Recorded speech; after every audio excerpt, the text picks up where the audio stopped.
Barbara Perleberg. All members are present, and we do have a quorum. Please stand for the Pledge of Allegiance. I pledge allegiance to the flag of the United States of America and to the republic for which it stands, one nation, under God, indivisible, with liberty and justice for all. Okay. We do have our first information and discussion item is item 3A, discussion on opportunities for the Granite Reef corridor. I would like to make a suggestion to the board and to administration that in order to keep the flow of the dialogue strong and quick as we can and fluid, that maybe we forego the formal addresses from staff when they respond to a question or comment, and kind of let them do away with that formality. And if I might also, when I call on you to speak or recognize you, maybe do it by first name, and we can just move a little quicker. All good? All righty. Dr. Birdwell, would you like to present? Yeah, thank you very much. So let's just to kind of start off, I want to talk briefly about why we're here. And the purpose of our meeting and our dialogue today is really to seek understanding of the educational programs, the school buildings, the enrollment counts, the school models that currently exist. To do that, sometimes you have to look back a little bit. You have to say, well, how did that come to being? And so I have to tell you that this week, last 2 weeks, as we've been going through some of the data for tonight, there were some aha moments. And so it's really kind of exciting conversations to have. It's interesting to get to know a little bit about each one of our schools. And so I think when we're done, the takeaway will be that as board members, you're going to feel more confident to understand what's going on in the buildings and the different types of models that we have. And to do that, you say Granite Reef Corridor, but Granite Reef Corridor doesn't get isolated.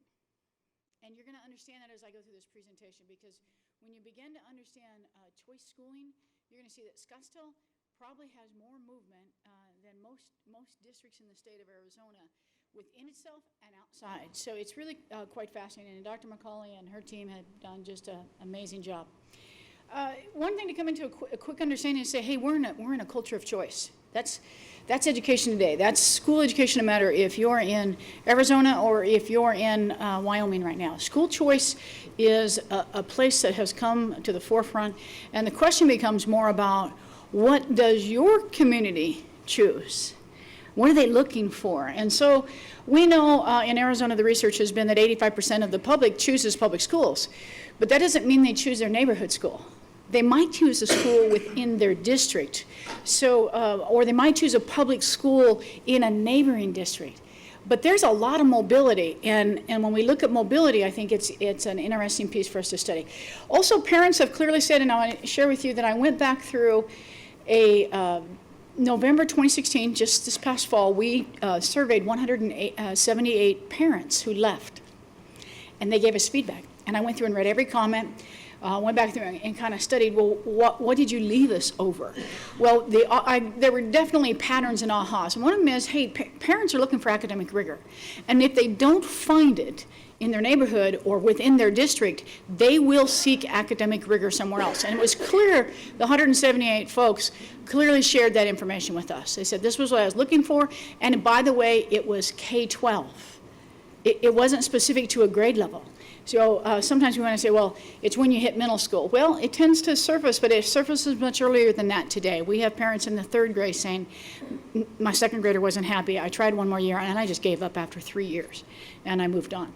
They also look for programs. They clearly talked about STEM. They clearly talked about world languages. We're going to talk a little bit about why traditional curriculums, why traditional schools? Why do they exist today? And what is it that parents are looking for? And then the other thing that parents spoke on this was culture and climate. If they don't feel welcomed, if there isn't good customer service, if I don't feel like my child, that the teacher cares for my child, or that the school cares for my child, or you haven't been responsive when my child was bullied, I will choose to go someplace else. So culture and climate was really critical to listening to the voices of the parents who chose to leave us. So it kind of boiled down into these kind of 4 areas. If I couldn't find the program for my child within Scottsdale, I left Scottsdale. So here's a quick little synopsis of that particular survey. So to get to the highest category, which is other, That's where you get into all the comments. So I read pages and pages and pages of dialogue, and I mean long paragraphs. People would write they were not shy. When they leave you, they are not shy. So it was really enlightening to go through that. But we did lose a percentage of folks to charter schools. But then in their comments, they would explain why they chose the charter school. So it goes back to those correlates that I shared earlier. We had a little bit of movement. People were moving out of state, job shift. We have economic pieces. But it wasn't like we lost a lot to the private schools. It wasn't like a lot of parents are choosing to homeschool. In some districts, you see large pockets of homeschooling. That was not the case here that we were looking at. So what are the choices today? Well, you have choices. There are choices of charter schools. We have choices of private schools. We have the Scottsdale Unified School District as a choice. And within Scottsdale, then we have choices. So we have choices upon choices upon choices. And this sometimes gets very confusing for a parent and for a family. So we have a Pueblo Spanish, we call it the Pueblo Fly program, but it's a Spanish bilingual education. And parents who are wanting their child to continue the language development. But as we've peeled back some pieces there, we've got some work to do, because what happens to the bilingual Fly program after grade 5? And then there's this big gap, because in grade 6, in grade 7, and grade 8, it's not Fly anymore. So we've been talking, and we'll continue to have some conversations about what we need to do to fill that gap. And I had a couple parents that talked with me earlier this year about it, and they were absolutely right. There is a huge gap that occurs. Then we have Cheyenne Traditional, a very proud school up in the northern boundaries. That is a choice in Scottsdale. And we'll show you here a little bit about what happens in Cheyenne, where the people come from, because we do have a few from the Granite Reef corridor who choose to go up to Cheyenne. And that's an enrollment process we curb. Then we have this place called the Arcadia Neighborhood Learning Center, ANLC, and a lot of people don't know about it. Why? Because only 9 students from the entire community of the ANLC go there. Everybody else is bussed in. And when we look at it, you're going to see that we have a high percentage of folks coming from other places to go to the ANLC. It doesn't have boundaries. Pueblo doesn't have a boundary. Cheyenne doesn't have a boundary. But then we have another traditional school. We have Hohokam Traditional School. It has a boundary. So it has a community school boundary on what would typically be considered a choice. And choice schools can have boundaries or no boundaries. And so when you look at the Chandler School District, they have 8 traditional schools, and they have community boundaries. So the first priority to that traditional school are the people who live there, and then the openings are opened up for others to open and roll into it. So you don't have to have a boundary or no boundary to make it a choice school. What you're really doing is providing open enrollment for families to go to the school that meets the needs of their child. And then we have a whole lot of neighborhood schools, and we'll be showing some examples of that later. So I'm going to turn over to Mr. O'Brien, and he's going to give a quick overview, talk about when the school was built, what the history, here's the boundary, et cetera. And then we're going to get into this really fun moment of Dr. McCauley and data and conversation. So bear with us for just a moment, and Mr. O'Brien, all yours. Thank you. Good afternoon. I'm just going to go through some of the schools, as Dr. Burwell mentioned, just a little bit of information on them. We have seen this in the past a few times, so not a whole lot of detail, but just a little bit just to refresh everybody's memory. So we have Pueblo Elementary School. We have a couple different types, couple different time frames of construction, with the main portion of the buildings being done in 1971. Had some multi-purpose and some upgrades done in 2002. It does have a very good site. It's just under 16 acres. We have just over 76,000 gross square feet, so that's just the building space of the entire campus. And then currently right now in 2017, we have 82 pre-K students, 513 K-5 students, for a total of 595 students. Okay. We have Pima Elementary, which is one of our oldest schools. Again, you can see there in 1959, the classrooms and administration building was done. We did some add-ons in 1961 with the cafeteria. We added on some classrooms in 1964, and then the last one that was done in 1971 was some music rooms and some classrooms. So again, somewhat of one of our older schools. We have a slightly larger site at 18.5 acres. We have building of 70,000, and then we have 25 pre-K and 502 students. So we have a total of 527 students at Pima. And then you can see there on the boundary, we have the boundary of Pima, so you can see it down in the south end of the district. Our next one is Navajo. Again, an older school, 1960, classrooms, administration, cafeteria. Did some additions in 71 with some music and library and classrooms, and then we did, again, some minor renovations in 2002.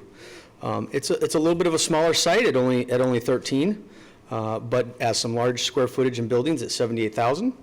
We have 40 pre-K, 392 students with a total of 432 students on that site. Hohokam Elementary, again, one of our older schools at 1961 for the main classroom and administration building. We added some in 1971, and then again, some minor renovations and some upgrades in 2000. At 17.7 acres, it's a fairly decent site. Got some good playground space. We have 77,000 square feet. We have 71 pre-K, 436 students, and 507 students total. We have Yavapai, which is our furthest school. Again, 1961. We did some additions in 62 for some classroom space. We did library in 1989. Some administrative and cafeteria additions in 2000 to the existing buildings. And then in 2012, we added a multi-purpose building on that site. We have 77,000 square feet. And then for the students, we have 33 pre-K, 372 students for a total of 405 students. And I think next up is Dr. McCauley.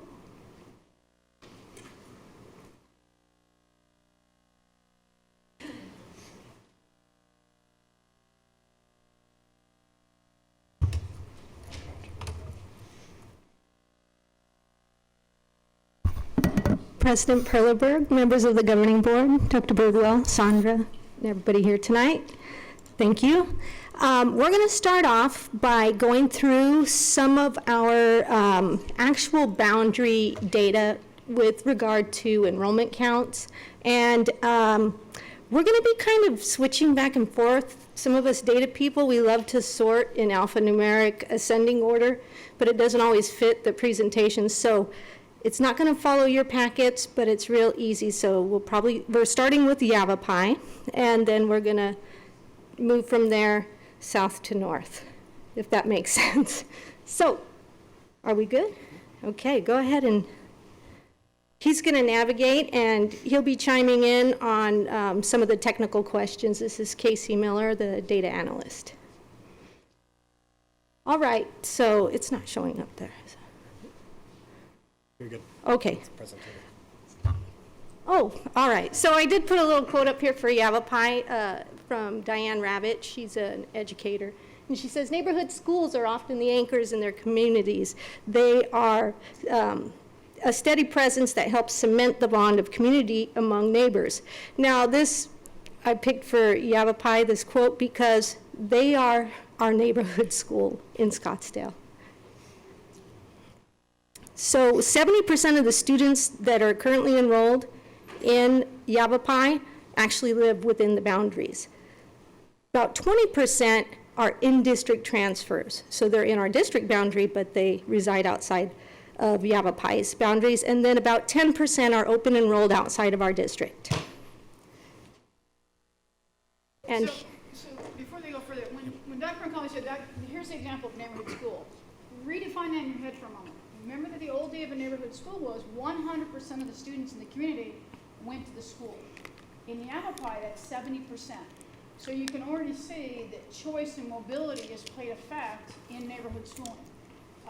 Tonalia's data, Yavapai are very similar. These are two schools that very much are neighborhood schools. And that's important to know because when you talk culture and climate, it plays a fact in it. However, there's still mobility. And that, I think, is the aha of the current situation of schooling today. yep. So we thought you would like to see the breakdown of where the students are coming from who come to Yavapai. And so as you can see, the 10% they're coming from Phoenix and Tempe. And then we have some coming from Tavan, Pima, and Hohokam, with the largest portion coming from Hohokam. Let's skip we're going to skip achievement for now? Yeah. Okay, all right. Go back to that. All right, so now we're moving on to Hohokam. So Hohokam, I call it 13 going on 30 because we've heard some wishes. They want to incorporate some older students there, so go on. Soet. Okay. Yeah, sorry. Hohokam, about half of the students who attend Hohokam live within the boundaries, and 36% actually live within the district boundaries and are in district transfers, and around 14% are actually coming to Hohokam from out of boundary.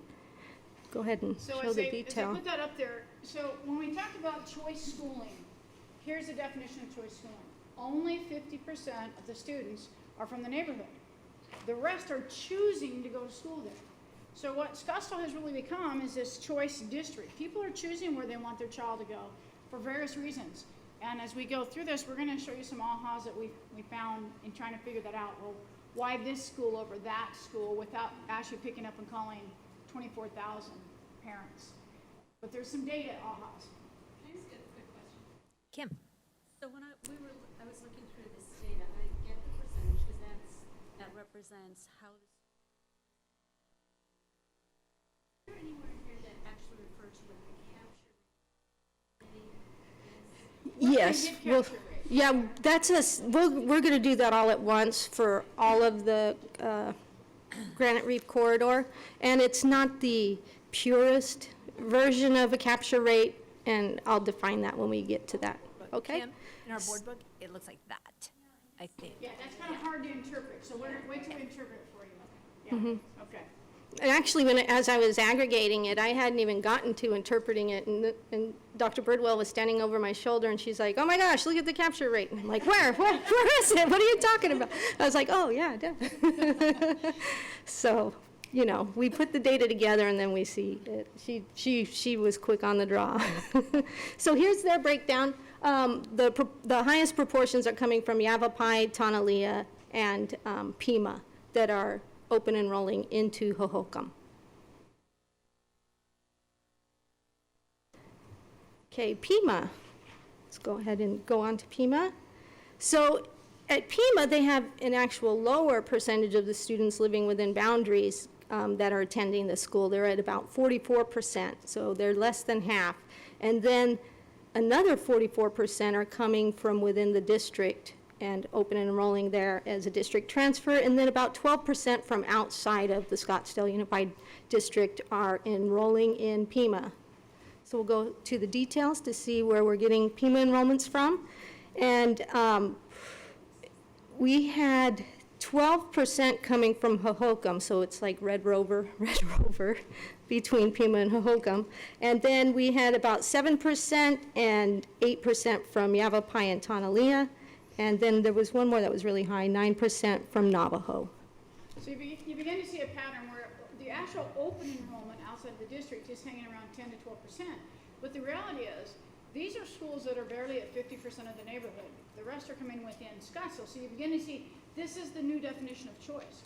This is where parents are actually selecting where they want to go based on a program, based on a particular club, athletic, something that's drawing them there. Now, if I was a guessing person on Hohokam, I would say, I bet that robotics is a draw for some families.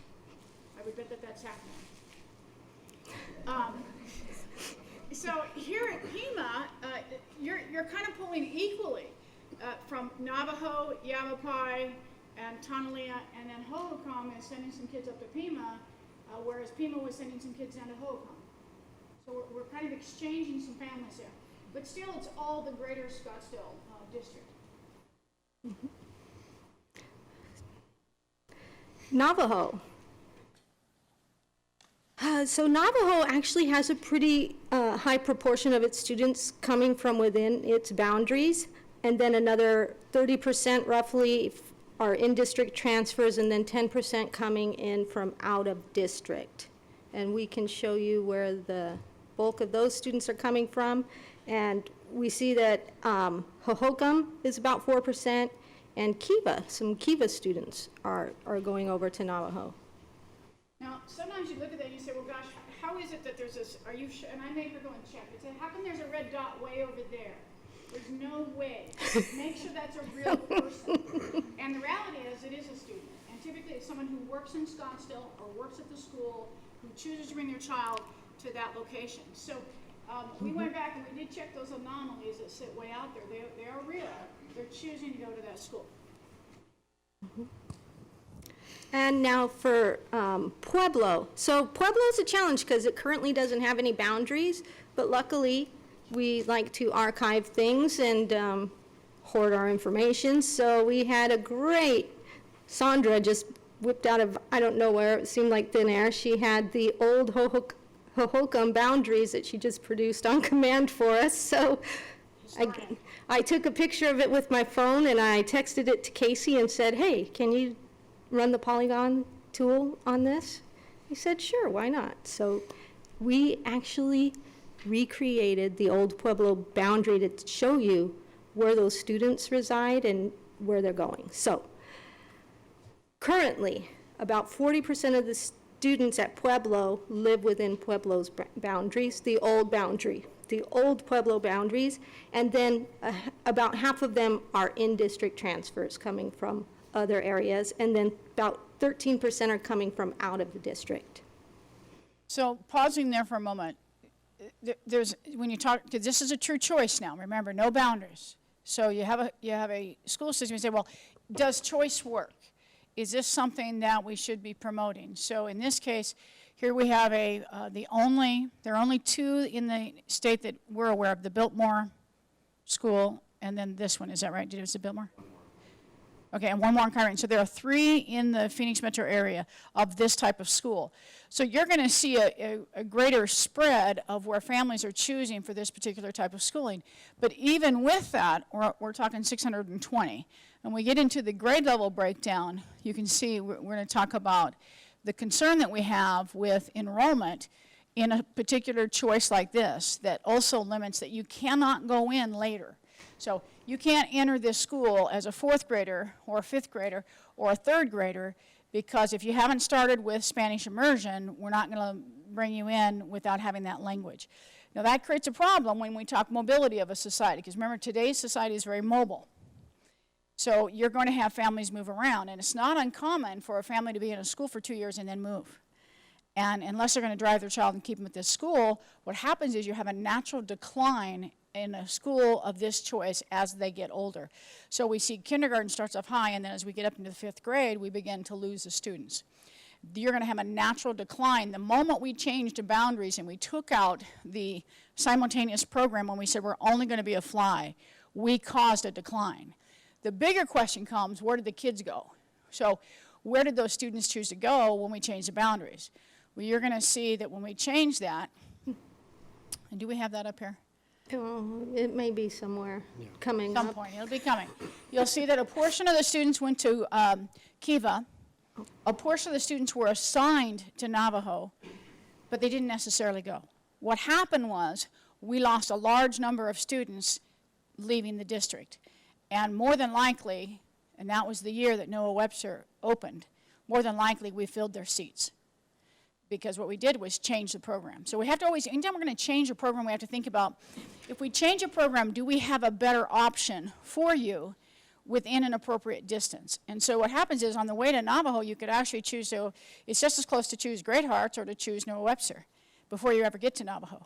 So a parent had choices before they could choose the next school they're going to go to. Now, the boundaries that were closer to send to Kiva, yep, some of the families chose to go that way. I think it was about 7%, 7.4%. Yeah, and we saw kind of a pretty even split of the 3 schools sending the most students to Pueblo, and those were Navajo, Pima, and Kiva, around 7.5% to 8%, all 3 of those. We found that interesting, that it was almost equivalent in numbers. Okay, Tonalea. So Tonalea has 81% of the students living in the boundaries, and this is K-8. This is the elementary boundary, but representing the K full. Yeah, so, and then we have 6% are in-district transfers, and then 13% open enrolling out of Phoenix mostly. And then here's where we can see where the bulk of those students are coming from. And I'm going to have Casey explain this one because he produced it, and I got confused on the Tonalea and the Tonalea Yeah. K-8 because we have a different method. So the way I have to run the polygons is I have to run the polygons based on district boundaries. So the elementary levels that attend Tonalea K-8 are the K-5. So they've got a different boundary, and then we've got, like Yavapai, and I know Pima still feeds into Tonalea K-8. So I kind of exclude that. So the majority of the kids that attend Tonalea K-8 as a whole are attending from the Tonalea K-5 old district boundary. And then the rest attending from Tonalea K-8, that's kind of a total from, those would be the students that live in like Yavapai or Pima or Hohokam that are that 6th through 8th grade that do attend Tonalea K-8. And then for the others, Yavapai, we got 3.48%. So it's for Tonalea K-8, they're mostly pulling from that old Tonalea elementary boundary. So Casey, let me ask you this question. Yavapai 3.48, are those 7th graders and 8th graders? No, those are, yes. No, those are just elementary. These are Correct. K-5s. So, just so that we were all on the same Yeah. page. So, interesting enough, Yavapai likes to send kids to Tonalea. Hohokam likes to send kids to Pima. Pima likes to send kids to Kiva. Navajo likes to send kids to Pueblo. And Pueblo holds on to anything they can. So it's kind of this interesting little jump that occurs. But there's about a 10% shuffle at all times within the district from all of the southern schools going someplace else. And then occasionally you have like this where Pueblo that pulls a little bit from Redfield and a little bit from other places. And then do you have by any chance do you have Cheyenne? I don't think, not in this way. We can pull up the detailed Google Maps to be able to view that. Pull up the Google Maps, please. So what you're going to see now is we produced all of the shape files and the KML files, and we imported those into Google Earth because the Excel program that some of you we previewed with before was too glitchy and kept crashing on us, and we would lose our data, and that's very frustrating. So we thought, hey, let's get creative and try Google Earth, and it worked. So what would we like to see first? So give me Cheyenne. And so let me explain Cheyenne. So we're still on that choice concept. So we showed you what happened when Pueblo was a choice. And so I want to use another choice in the district to show you what happened. So if we look at Cheyenne, we'll be able to see where Cheyenne students actually pull from. And they really come from quite a few different areas. Redfield should be the most unhappy because I believe there are 100 and some kids coming out of Redfield into Cheyenne. So, but you can see that Cheyenne is pulling from across the Scottsdale district and others. So there's a perfect example of a choice school doing what we want a choice school to do. And that is attracting both inside and outside with great success. But scattered across the district. And you can see there's even someone from down in Navajo and Pima and Hohokam that are choosing to go all the way up to Cheyenne. So they come from all over the district to go to Cheyenne School. And the reason that we want to look at that is to say, if that's working that well in Cheyenne, should we consider a choice school of this matter in the South? So here's what we've discovered. Dr. Nance has done some looking into programs and discovered that as wonderful as Hohokam is and as great as those robotics programs are, when it comes to the definition of traditional school, it does not meet the definition of traditional school. And Steve, if you don't mind taking just a moment to discuss that, I know you and Chuck have had some conversations, and I'm sure Mrs. Perleberg would loan you her mic. Because we're friends today.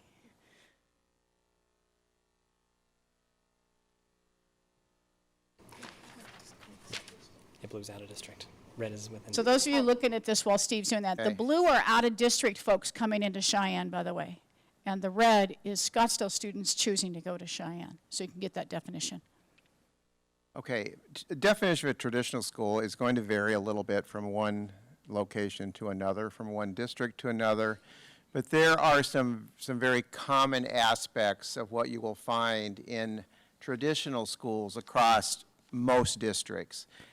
I would say that Cheyenne really covers most of these in what they're doing in their program at Cheyenne. And Holcomb has some of them, but certainly not all of what I'm going to tell you right now. You're going to see a Saxon math program, which is a publisher. It is a purchase program, but it's a program that you're going to see pretty much exclusively across all traditional schools. In that, many traditional schools will advertise, and actually they do, work students 1 year ahead in math across the board. And that's a function of Saxon and the spiral curriculum and moving students a little bit faster. Spalding Phonics is a program you're going to see in most traditional schools. It's a very basic program to teach phonics, and it starts at the very lowest grades, pre-K and kindergarten, and can continue all the way through your highest elementary grade. Some traditional schools do more of a K-3 Spalding program, while others continue that throughout all the grades. You're going to see about 80% of the time in most traditional schools direct instruction from the teachers. And that's the teacher standing in front of a classroom with students facing forward, the direct instruction. It's the traditional piece. It's what you think about in, I don't want to say old school, but it's the traditional side of what we're talking about here. When you have 80% of your time with direct instruction, that means that there really is a minimal amount of time where students are spent doing cooperative learning activities or thematic instruction. The instruction focuses on the basic skills and the content covered in the standards, and you're not going to see as much thematic instruction. In most traditional schools, you will see teachers planning together on a regular basis, and at any given time, if you walked into 4 second grade classrooms on a traditional school campus on the same day, you're going to see virtually the same lesson being taught by all 4 of those second grade teachers. The same materials, the same methods, because they have planned that together and it's consistent from day to day. A typical classroom setup, you're going to see desks in rows facing the front of the room, which allows and fosters that direct instruction.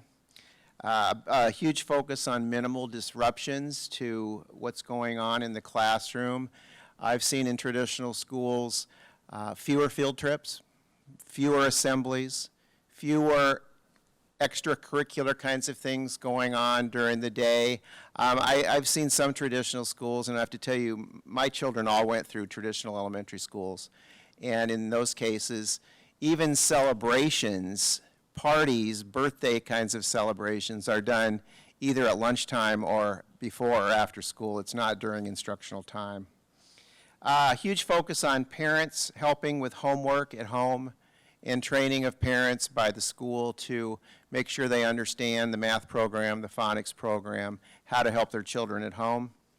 Expected parent involvement. Some schools actually have a contract with parents for so much time involvement in some way, volunteering back to the school. Not all traditional schools do that. And then very common homework and grading practices across the school, so that if you have a child in 2nd grade and a child in 5th grade, you're going to see very similar kinds of practices from teacher to teacher. So the consistency is pretty big. So that's not good. It's good or it's bad. It just is. And so what we have is we have one school in the far north that is very traditional. So if we took those definitions and we assigned it to Cheyenne, those things exist. If we assign that to Holcomb, like I said, there's some pieces that are there, but never probably fully adopted. So then a person has to say, what happened historically? Well, from what we can tell historically, the principal who brought traditional in wasn't there long enough to fully implement. The person got transferred out to Ingleside, another principal, and then eventually Chuck gets assigned there. He's doing a great job. We see academics going up, so we like that. But we don't necessarily, we shouldn't probably necessarily keep saying Holcomb traditional, because we've sent a marketing message that isn't necessarily true. What we ought to do is advertise the heck out of what they're doing in science and mathematics and technology in the STEM world, because they're really doing a great job there. So educationally solid, first best instruction happening, academics going the right direction, people choosing to go to this school but not necessarily traditional. So in other words, it's a name that isn't necessary because it stands alone as Hohokam Elementary School, and they're doing a great job. But we probably shouldn't be telling the community that we're traditional because we're not meeting that definition that a parent would expect, if that makes sense. Okay, but they're doing a great job, and they're attracting folks. That's a hats-off moment for Hohokam. So 50% community there, 50% choosing to be there. That's something we want to see. Yavapai, let's focus in on Yavapai for a moment. Remember that I started off with Yavapai and I said, Yavapai is your typical neighborhood school. And it is. There are some issues facing Yavapai that won't face others, such as we are locked in. We are surrounded with industry and other pieces that are not necessarily going to pull what you normally expect on a boundary school. If I take Yavapai and compare that to Tavon, it's night and day. Tavon is a typical border school. You're on the border of your school district and you pull from all around because of your location. But when you're locked into what Yavapai faces, you can see that there are large portions of the land that don't have houses, won't have houses, that are probably not going to see development. And we have a lot of industry that's occurring around there.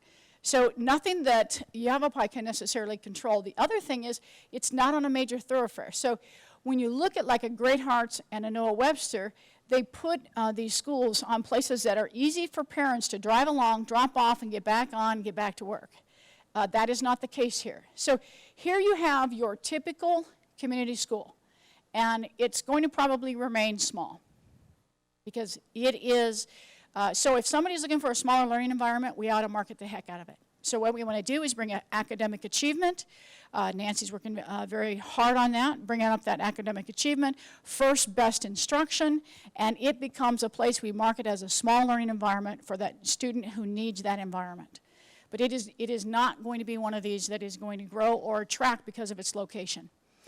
So I'll let Dr. McCauley keep moving up the scale there. So how about let's take a look at, would you like to go back to Pima now that we're in this view? Let's just go right up the corridor. So Hohokam, relatively close to Pima, but two different communities and two different attractions. So if we click on Pima, here's where the Pima folks are coming from.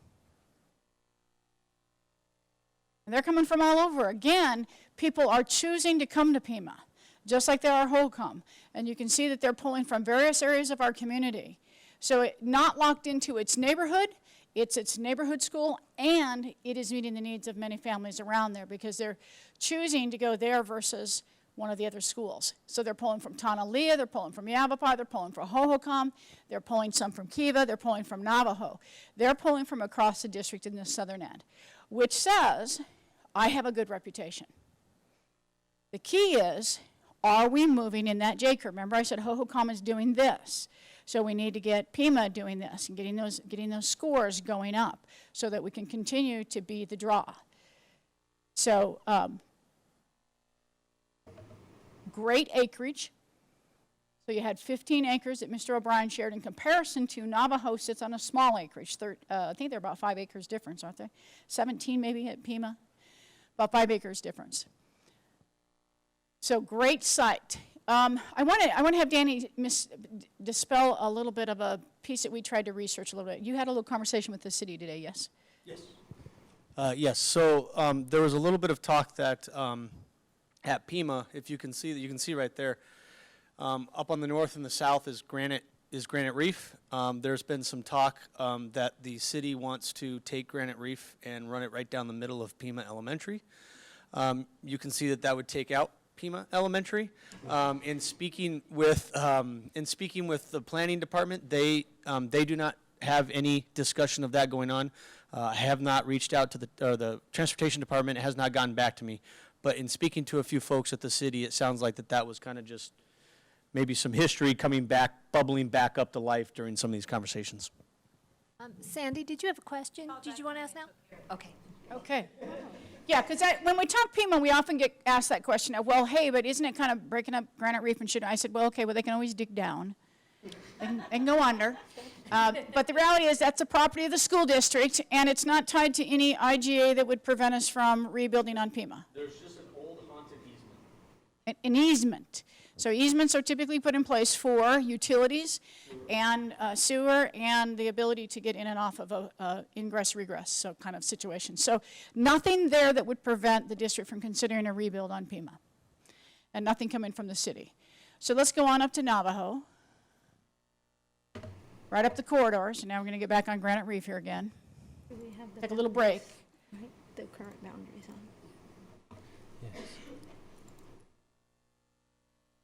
Navajo picked up a large piece of Pueblo when the boundaries were changed.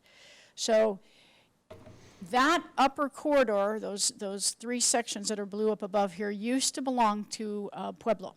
And so when it got assigned to Navajo, they picked up some more families. Navajo is not pulling from the rest of the district like Pima or Hohokam. It has some of a little bit of draw, but not like we're seeing in the other areas.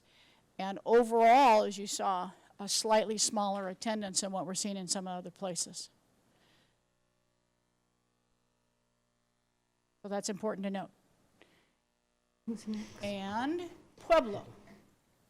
So, issue with Pueblo, decline, natural decline, nothing that the administrators are doing or that the teachers aren't doing. The problem with a fly is that as families move, there's no one to replace them because of the restrictions that we've placed on it. Again, showing that Pueblo is doing what Cheyenne is doing. It's pulling from across the district as it should as a choice school.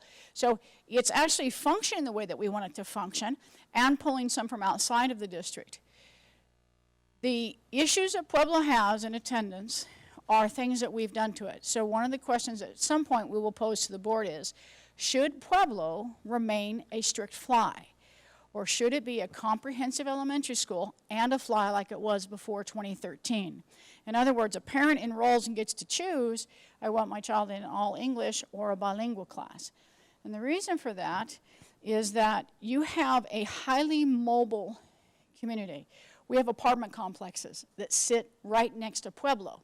So families move in and they can't enroll in Pueblo because they've never had Spanish. So where do they go? They go to Norwebster. That's the next closest school. So we have created a bit of a system there that's created a problem in capturing the people who live right across the street from the school. And so you can see that right across from the school here, you don't see a lot coming out of that apartment complex. And that's because people move in, they speak English, and they cannot enroll in the school across the street. So we've created a little bit of a problem. Now I asked Mr. O'Brien to help me understand transportation around Pueblo. The brief history that we found is Pueblo, the southern half, the two bottom parcels down there is where we run buses. So when we changed it to the choice school, we still kept the bus route that went and picked up the kids from kind of the southern half and brought them in. And a lot of that was done is because if you've ever been on Pueblo, don't go during dismissal or pickup time. Because how it comes in and wraps around, there's no real good turnaround. You have the buses there. It's just not a good traffic flow, so we had to be able to release some of the traffic from Pueblo, and that's why we kept that bus route down there. So Sandy, hold your, so you can see that one red dot coming out of that area. Those are all dense populations, and we should be pulling probably 100 kids out of there. And we don't pull that because they speak English. So that's the problem. So that little square to the right of the school, this side, those are apartment complexes. And that apartment complex is where you have people coming in, moving in and out. And if they don't speak Spanish, they cannot enroll into Pueblo. So you have a bit of a problem there. So I can see the school. I could throw a ball and hit the school, but I can't enroll there because I don't speak Spanish. So that to me is problematic, because now what that says is we zoom out. Your choice is, I've told you that you've got to come all the way down here to Navajo. And I'm sending you from way up there all the way down, because you can't go to the school of the neighborhood in which you live. So we've kind of created our own little issue there. Some point we had to talk through that. I'm not saying tonight, because tonight's not about decisions or questions, but let me start answering questions. Sandy, you had a question. Okay, so where's Noah Webster on that, and then what's north of Pueblo? And as part of the problem that we didn't have site enrollments. I think it's right there, yeah. You couldn't enroll on site, so if somebody from, let's say, the apartments wanted to go to Navajo, you know, to go and enroll, you couldn't do it on site. So whereas if you're going to Noah Webster, you can trot on over to Noah Webster, meet the people in the office. Hi, come fill out the paperwork, blah, you're done. Welcome to our school. Yeah, so right here, halfway between Navajo and Pueblo is Noah Webster, right off of Pima. Okay, so on my way to Navajo, which I'm probably going to take a major thoroughfare, I'm really going to take probably either Pima or I'm going to come over here to Hayden. The issue is that it's actually closer. So if Kiva, the next school, if I was. so Kiva, and did we do some enrollments with Kiva? Did Yes. we? Let's poke it. Nick, you want to see Kiva? Kind of excited about this. It's kind of fun, isn't it? Let's pull Kiva up because Kiva got part of Pueblo too. So remember that a piece of this old boundary went this way into Kiva. So right next to where the school is now, the red is Kiva. So you see the two corridors here are now going over to Kiva. So he picked up quite a few kids that came over. And then I guess my other point, how, well, I don't think we know yet, correct me if I'm having on-site enrollment, how it will Yeah. that. So the phase two, yeah, so second question that Ms. Kravitz is asking is, did on-site enrollment make a difference? I don't know yet, and then it depends. So we have some schools that have done a super, super job with tours, and families are just signing up right now. And we have some folks that haven't done as good a job on tours, and I'm going to look at the tour, because I'm going to tell you that I've read the tour data. And if you failed at your tour data, you lost some families. If you did a good job touring, families got signed up right then. And we're working through enrollment processes at the site. I think a year from now we can tell you whether or not open enrollment at the site made a difference. But even in this case, you'd still have to leave Pueblo, get over to Kiva, or go down to Navajo to get registered, because you are not going to register at Pueblo for Navajo. So, and Great Hearts is just north. Right next to the ball fields there. Ball fields there? Oh, okay. North. There you go. Keep going. Stop. Stop. This one? Oh. It's right next to the red. It's right next to the red. Right Yeah, there. which one? That's it. So one of the smart things that our competitors, if you want to call them our competitors, but you know, to me it's just all of Scottsdale's choices. So one of the smart things that Great Hearts and Basis and others have done is they put themselves on a thoroughfare that makes it easy for a parent, which is just smart business. But remember that that's the shift from neighborhood schools where kids could walk, which is what ours are built on, because ours were built back in the 1950s and 60s when we didn't have a lot of cars. Well, not as many as we have today. So people walk to school. Well, now parents drop off on the way to school. Most kids don't walk anymore. God gave them 2 feet, but they're just not using them. We drive them. I can't tell you how many parents drop off and how fascinating it is to watch and never go to school during dismissal or drop off. One of the comments a parent wrote was, one of the reasons I left is I spend 20 minutes drop off every morning, and I'm not going to do that. And I thought, well, wait, I don't know if you all know this, but on the first day of school, I went to Basis and pretended I was a parent and sat in line. I wanted to see how long it would take. I wanted to see if we could compete with them. And I sat there for 20 minutes, so it wasn't that much faster. Kim.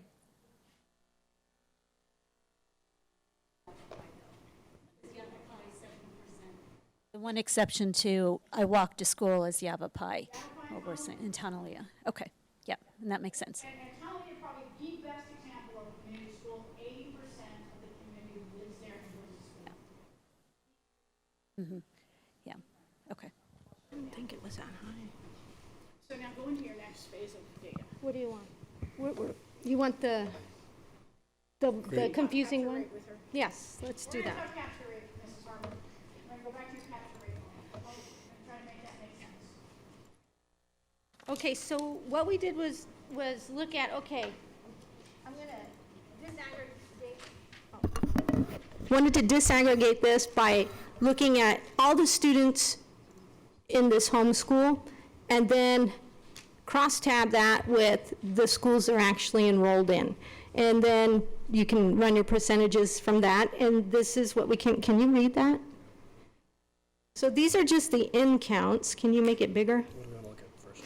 Go ahead. So we've got Hohokam, and here are your actual resident students, 253, and then we have it by grade level. We have some variable grade levels, grade level data here, like 31 in grade 2 and 32 in grade 1, yet we've got 10 to 15 more in some other grades. So you can see we have some disproportionate grade levels there from Hohokam that live in the boundaries. And then you can see where they're getting their kids and how many by grade level. So like we had noted before, Pima is they get a lot of students out of Pima and Pueblo and Yavapai and Navajo, and we broke those down by grade level for you. And Kiva, 206 of the students are living within the boundaries. And then notice that outside, and this is excluding open enrolled out of district. This is just our district kids, if they're enrolled in our district. And that's my definition there. This is a capture rate. It's not in the purest sense of who lives in the boundaries. It's just who's enrolled in Scottsdale and where are they going.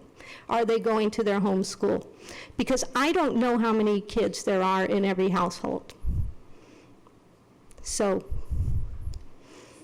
I can't give you a true capture rate. I can't. The census every 10 years, yeah. So can you, using Hohokam, and then to reinforce my understanding, do it again with Kiva, the outside LC column at the very end, what that means? So that's outside of the learning community that the school resides in. So it's another district school, but it's not within their learning community. And so of these schools that we have here. So what is the Kiva? So Kiva, what we saw was about 30% of Kiva students who live in the boundaries are going to Cochise or Cherokee. And that was the note at the bottom. Do you want to go to the percentages instead? Remember that the original study is the Granite Reef corridor. So, but to study Pueblo, you kind of had to then pick up a couple other people who picked up Pueblo like Kiva. But if you start picking up Kiva, then you got to go into another learning community, go out of the Coronado complex and jump up into Chaparral.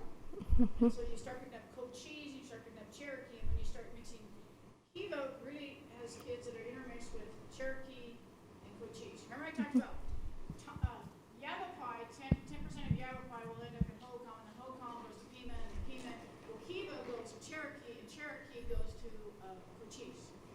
So they kind of do this 10%, let's do a dance. But the Kiva are actually going outside of the Saguaro complex where Kiva's a member, whereas mostly what we're seeing in the Granite Reef is they're within the learning. Yep. The next one is the percentages. I think numbers are harder to. Hold on, because now I thought I understood this coming to this meeting, and now I'm confused. I'm going to call myself Barbara. Okay, so because the way I was reading it was that 206 Kiva, it's a little hard to read there, 206 Kiva in-boundary students go to their school, and I was reading the other numbers as in the Kiva boundary that go to these other schools, and that's why the 131 made sense, that you had 131 Kiva boundary students that went out, but They went out of the Saguaro complex. They were not in any of the schools for this study. So are these, the other numbers, are these kids that, okay, let's go back to Hohokam. 253 Hohokam students live in the boundary and go to Hohokam. The next number over, 11, under Kiva, are those 11 Kiva students that go to Hohokam? No, those are students who live in Hohokam's boundaries go into Kiva. Sorry, top row. So then how does the 131 work again? Because that's going So 131 are outside of the schools in the Saguaro complex. And so all our other schools here were all in the Coronado, and Kiva's the only one that was in a different complex, so I wanted to treat it the same, so I wanted, that was why. Okay, so, 131 kids who could be going to Kiva but are choosing to go to another Scottsdale. Right, they're going to Cochise or Cherokee. right. Yes. But they're going outside of the Sororo complex.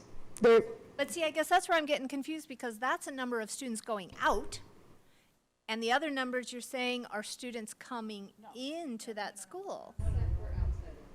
So what you have is, of a number of students, so, and she didn't put a total on here, but, so Kiva, let's take Kiva. 6 kids who live in Kiva's boundaries go to Hohokam. 206 kids who live in Kiva's boundaries go to Kiva. 16 kids who live in Kiva go to Navajo. 3 kids who live in Kiva go to Pima. 70 kids who live in Kiva's boundaries, remember they picked up Pueblo, chose to stay at Pueblo. And then nobody from Kiva goes to Tonalea, and nobody from Kiva chooses to go all the way down to Yavapai.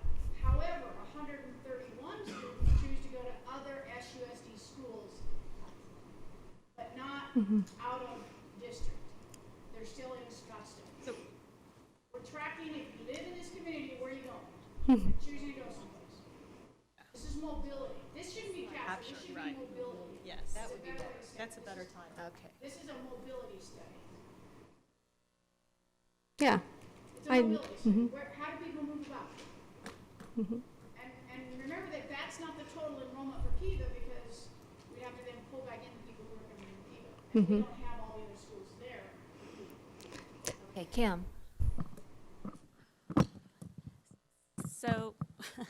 So I know we can't do it today, but what I am interested in, and we have seen before, is the capture rate. Because as we continue to excel, right, those kids in our own backyard are really the easiest potential growth, right? Can we do it, Pam, sorry. but have we seen it, I know we've seen capture rate before for the district, but have we seen it by school boundary? So the last time the district did true capture rate was in 2008. And what that includes is census data, it includes birth rates, it includes development, and how the housing market has said that this is what that infill will be. In other words, it's going to be an apartment which has a formula to it that says in apartment buildings, this is the age that is targeted, and therefore they'll have X number of students, and sometimes they give you like a point, like a 0.59 of a child. It works out because there are old people that live there too, like me with no kids. So you figure out your percentages. So we'll go back to that study. We'll take the look at the data that we'll have, and we'll see how close we are to that capture rate, because we've done our capture rate with, and remember that the last census, 2010? Okay, so 7 years have passed, and they don't update that but every 10. So we're a couple years out from that. So you try to capture what they call backfill or infill of growth. So areas where we've had square miles that haven't been built on, they get built on, they get apartment complexes, et cetera, and how does that affect the growth? Remember, if we go back to the growth study of last spring, growth was very small. So the question was, the school district is actually in decline unless the school district actually markets itself and it becomes the choice. And without marketing and being the attractive piece, the district would continue in decline. And I know that was contrary to what you had heard in prior years. But THX's report said, you'll have slight growth, and I think the elementary was 800 and some kids between now and 2025. And that's only if you do a good job of marketing and you become the choice. So the discussion becomes more about, are you the choice that families are looking for? And if you are you then providing the best learning environment? Because remember, culture, climate matter, and remember that program matters, and academic rigor matters. So it shifts the conversation from, okay, we have 800 kids to capture in the elementary over the next however many years that is, not that many, to 2025, and it's only 800 more kids. But that doesn't mean you won't pick up off your borders either, or that you won't have people driving in, because if we look at Cheyenne, that's an attractive choice. Pueblo's an attractive choice. How do we create an attractive choice in the South that is what parents would like to see? Well, first, you got to have high academic rigor. You need to have a good culture and climate, a welcoming, positive environment. You need to make sure that it's what the families are looking for that success. So we look at what's working in Hohokam, we look at what's working in Pueblo or Cheyenne, and we say, is that worth duplicating? And then where's the next most attractive school in the South? And if I can be as bold to say this, from what I've looked at the data, Pima is extremely attractive to parents. So what are we doing in Pima to continue to attract? So remember when the gentleman last spring said, look, if you don't do something about marketing, you're going to continue in decline. And that means you're going to lose 200 to 400 kids a year. And if you continue to do that, because what they did was they looked at the growth rate of the charter schools and the growth rate of the district, and the charters were outpacing the district. Well, that meant they were offering something we weren't. And one of that is convenience, to where they're located. The other is academic rigor, from what the parents have told us on the survey. So we really have to take a look at, as we rebuild a school, it's more than just rebuild a school, what's happening inside the school. So that came the conversation with the work we're doing in Tonalea, the work that we're doing in the other schools, including Coronado High School. If that pulls it together. So we'll go back, we'll check their capture rate in comparison to the work that Dr. McCauley's done, see if we can find you a happy in between. But the reality is, it is slated for slight growth, not large growth.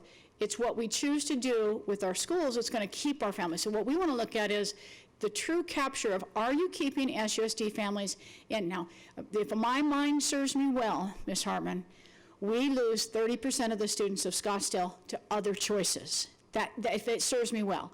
And I'll go back and double check my figures on that. But 30% are leaving us for something else. Okay. Allison. Thank you for that explanation.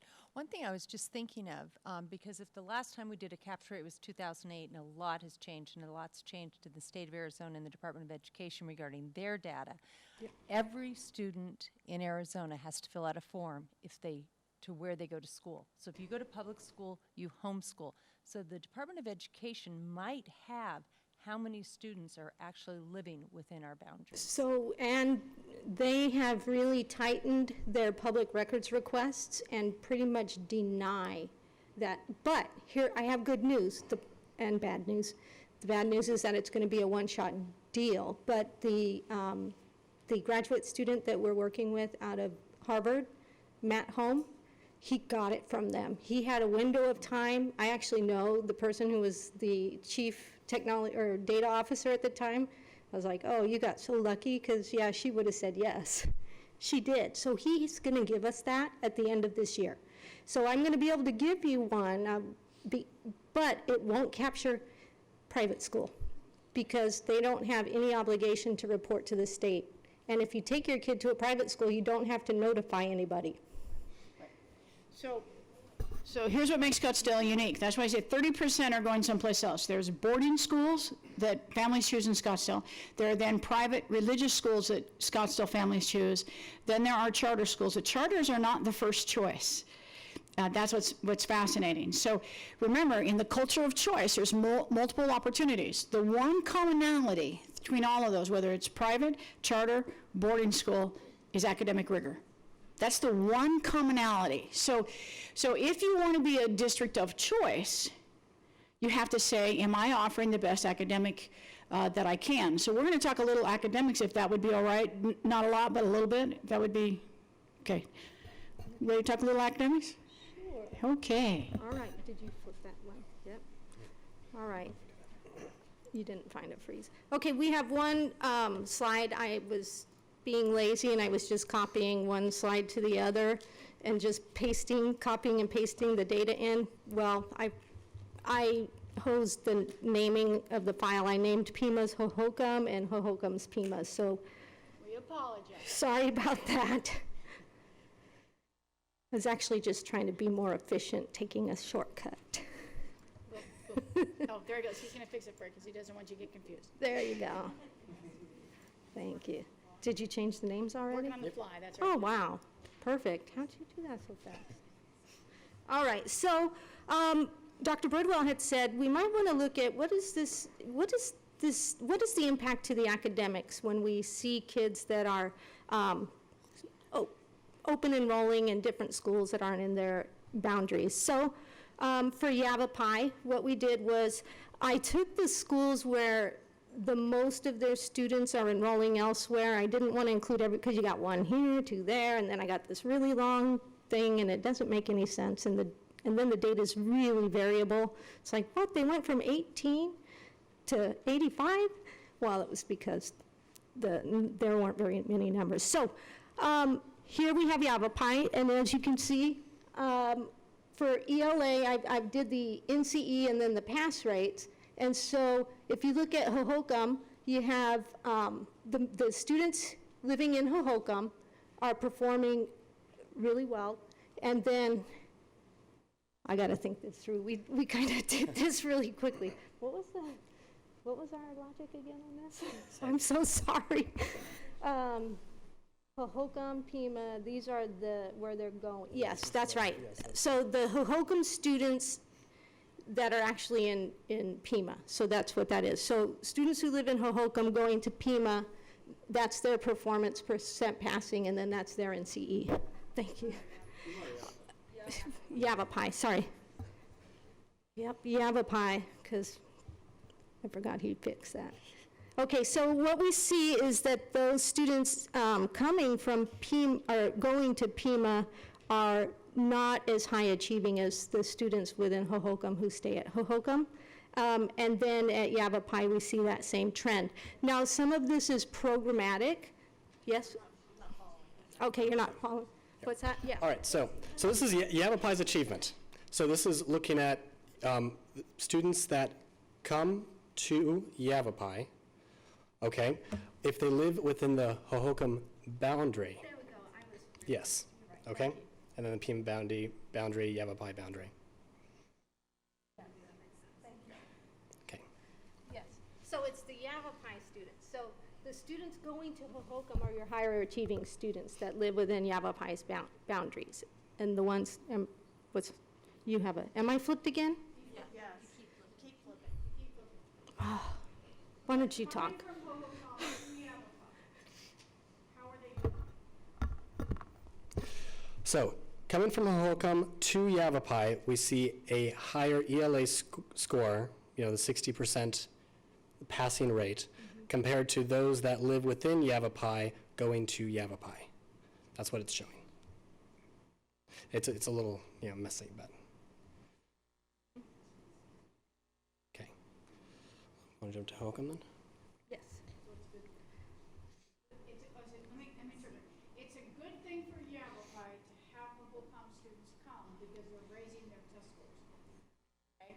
So now we look at Hohokam and we say, okay, the kids that are coming into Hohokam from other places, how are they doing and are they affecting Hohokam scores? You with me, Dr. Fong? Yes. I know. Please. I didn't get my time to adjust. So let's look at ELA and math for students attending Hohokam coming from the Kiva boundary. You see the percentages are quite high, compared to those that are staying within Hohokam. And don't get too excited about percentages because your numbers are low. And if Yes. you have a low number of students, you're not having a huge impact. But we still want to know when a student comes from another school and comes into a school, are they impacting the school positive, or are they actually coming in lower, which is lower in the overall achievement of the school?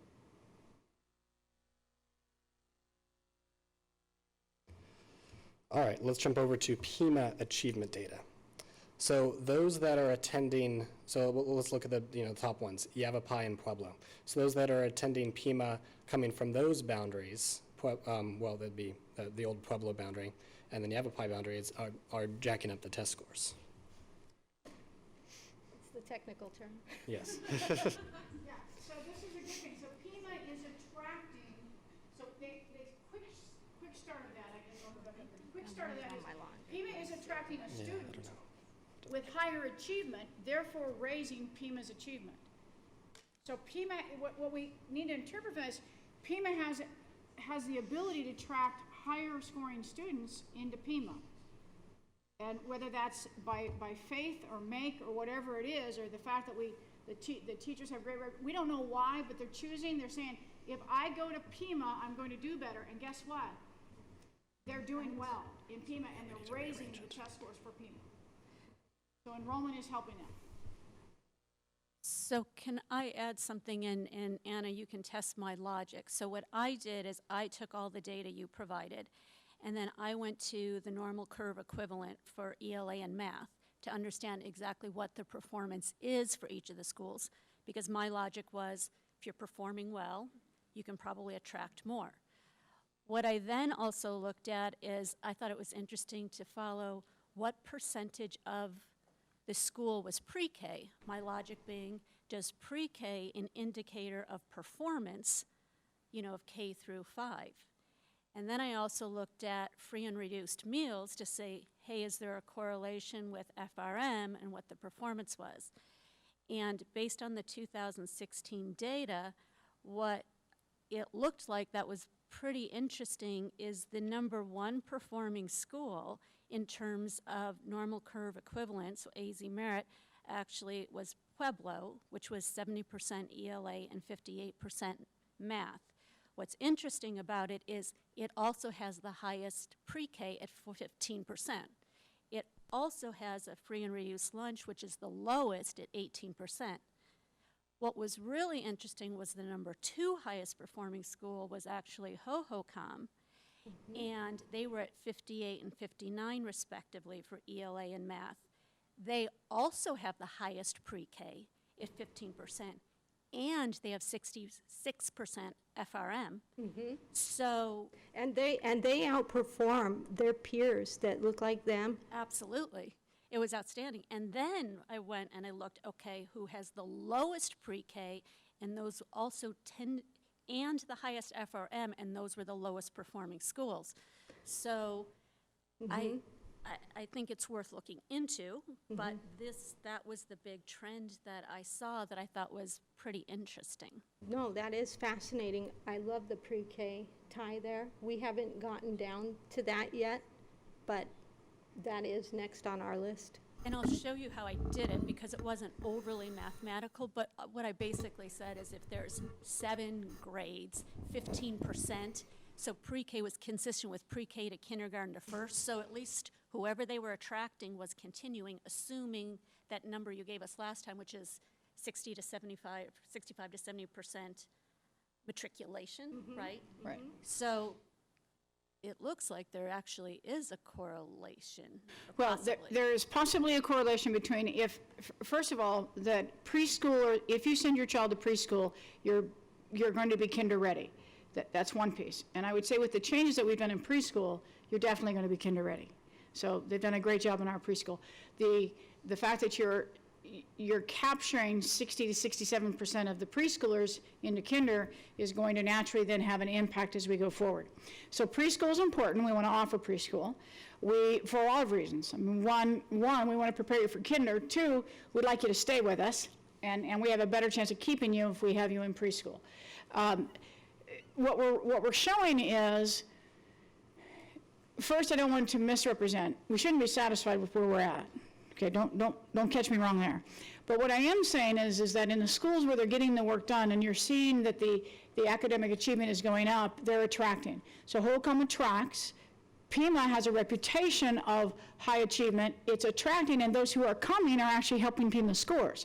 So we're just beginning this study, and I look forward to sharing with you the high school piece of it, which is very, very fascinating, because we look at open enrollment. How are the open enrollment students doing in comparison to the Scottsdale community schools students? And is it making a difference?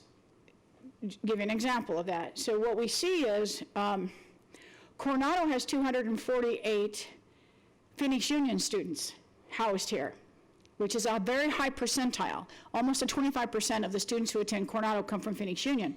So Phoenix Union sends their kids to us. We pick them up in Coronado. Coronado sends kids to Saguaro. Saguaro sends kids to Arcadia. Arcadia sends kids out to Chaparral.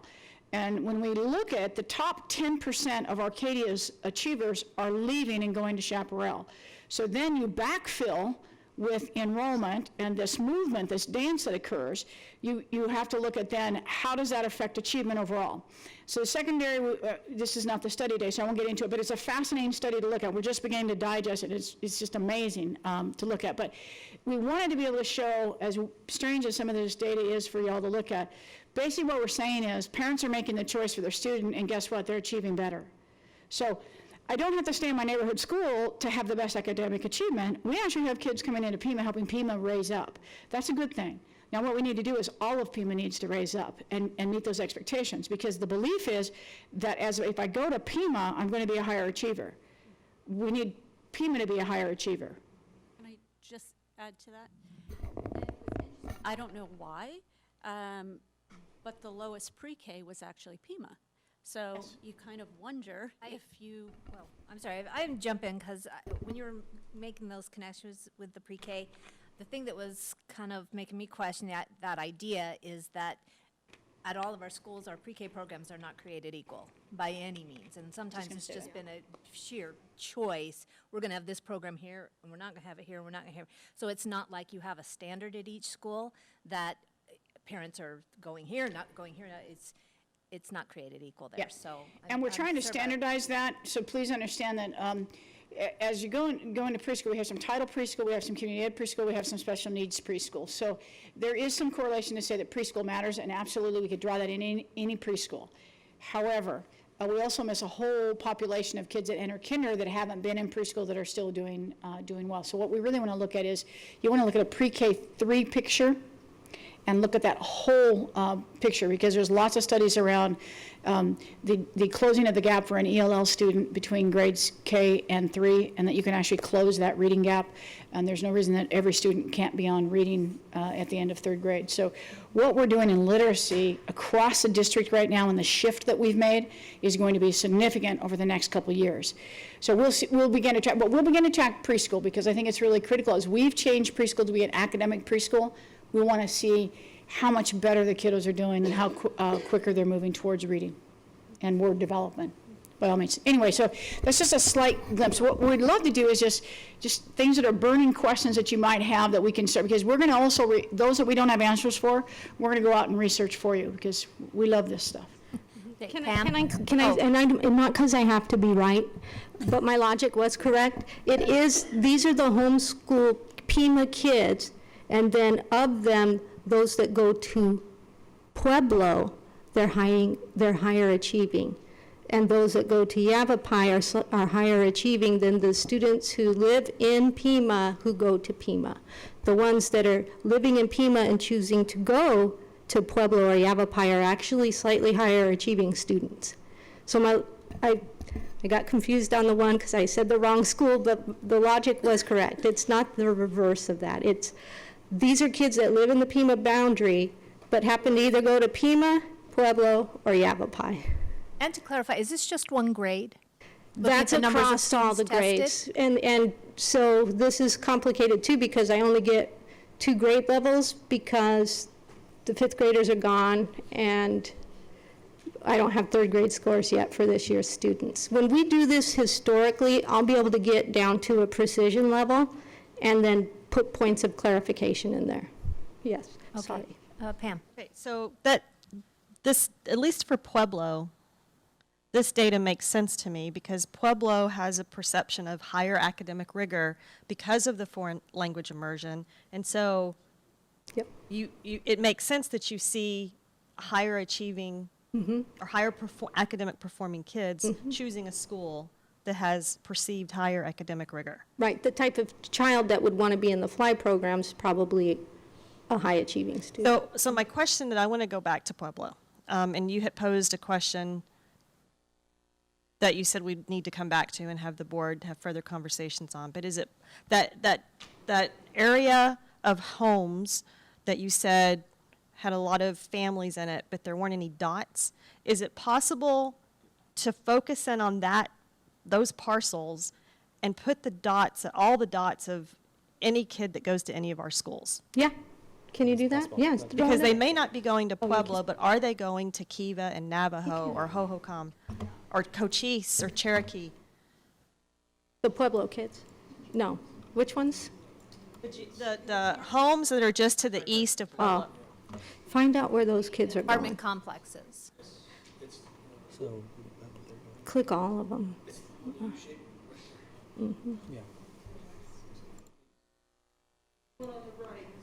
Just unfilter the boundary.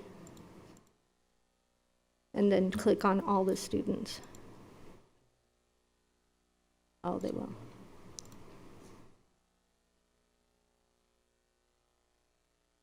We might have to take this to our developers. It's possible. Okay. Which is us. Yeah, we don't have the data prepared right now. Yeah, we'll get that, though. That would be, we had that in the Excel version, but it's too glitchy. Yeah.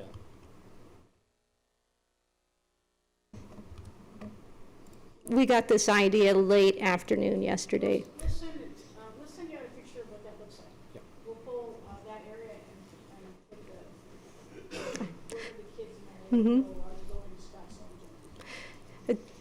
What we've been able to see from this very cursory look at this is we do see parents are moving around a lot. Their kids are moving and they're going places, and people do seem to be making really, they want to select the right school for their children.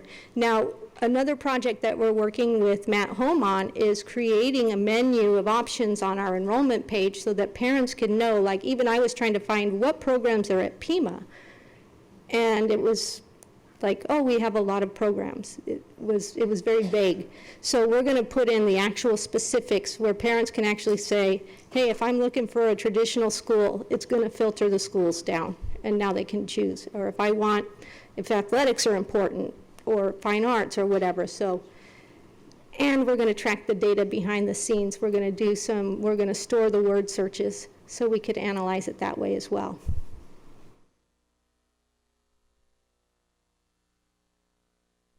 Anything? Allison? I have a real quick question, just from, you said that pre-K changed to a more academic model. When did that take place? Was it just This year. Oh, this year, 2006. Is it fully implemented? No, not yet. Okay. It's being built, developed, and been under development. In preschool, you had the Pennant people were doing one thing, the community ed were doing another thing, title were doing another thing. Only one that was tested or overseen was the title. All it has to be. Doing whatever they want. This one has restrictions to it. What we said is we need to bring everybody up to the same level of opportunity, no matter what program you enroll in. When do you expect it to be fully implemented? Training.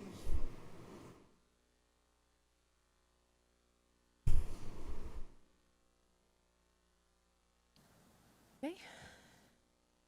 A lot of conscientious parents is what I came away with from this. I mean, what a wonderful problem to have, conscientiousness.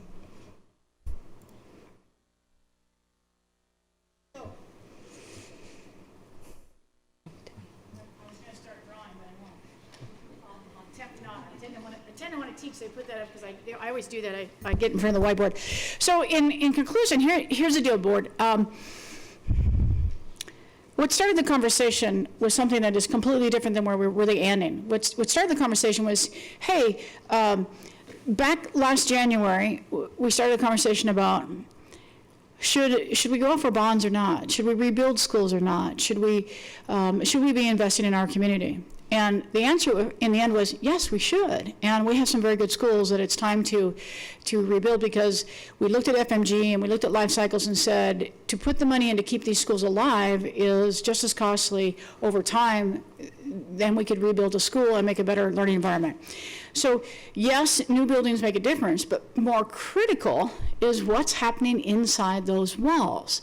And so that's what led us to this conversation. So as you make a decision in the next month or so about building number 2, the question becomes, what does it look like? Does it look just like it is today? Is it doing what it should be doing today? Is it attracting families to it? Is there a better way to market? So as we rebuild, What does it need differently? Does it need some more science labs? Does it need more space for robotics? Does it need specification for the programs that have been the attraction for these families? And then that program piece, through Dr. Nance's work and the principal's work, we began to support that. So it's the training of the teachers, it's the facility to support that which our parents expect. So it always starts with first best practice. So we're doing that across the district, no matter where we're at, first best practice, making sure that that is solid. And then what's the next level to get that academic rigor that we're looking for? And what attracts our parents to Scottsdale versus driving over to Noah Webster or the Hershey Academy or the Great Hearts or the Bases? And the good part about choice is it's made us better. It's made us better about what we do. So we have a couple things that we take away. One is we got to figure out what we're going to do with the fly. That'll be a separate conversation we'll bring back to you because we have a gap. Yep, they're right. The parents were right. Something happens after 5th grade, and we have this gap that occurs for these 6th graders next year. So what are we going to do to fix that? That's the Pueblo issue. On the other end, Yavapai needs to continue to be supported in best practices and looking at what we're doing to make sure that the academic rigor for the neighborhood is as strong there as it is anywhere. Principals are dedicated, doing that. The work with the teachers is happening. You're probably not going to change much of what's happening in Yavapai because you have a location problem. But meanwhile, you invested about $10 to $11 million in that school in 2012. I would suggest that Yavapai just keep the focus on those academics and keeps moving forward. Moves us up the corridor to HOCOM. HOCOM, as you saw, are attracting folks to it. They've got the J-curve academically occurring. They're moving the right direction. So we're seeing a very successful school, successful staff, but I would highly recommend that we consider, Chuck, with all due apologies, that if we're not traditional, we quit telling people that we are. And we really start defining and marketing that which you're doing, because you're doing great work. So, but we shouldn't call it traditional. If that's not the direction we're headed, let's stop doing that. And then let's identify the great work that's going on and let's market it appropriately.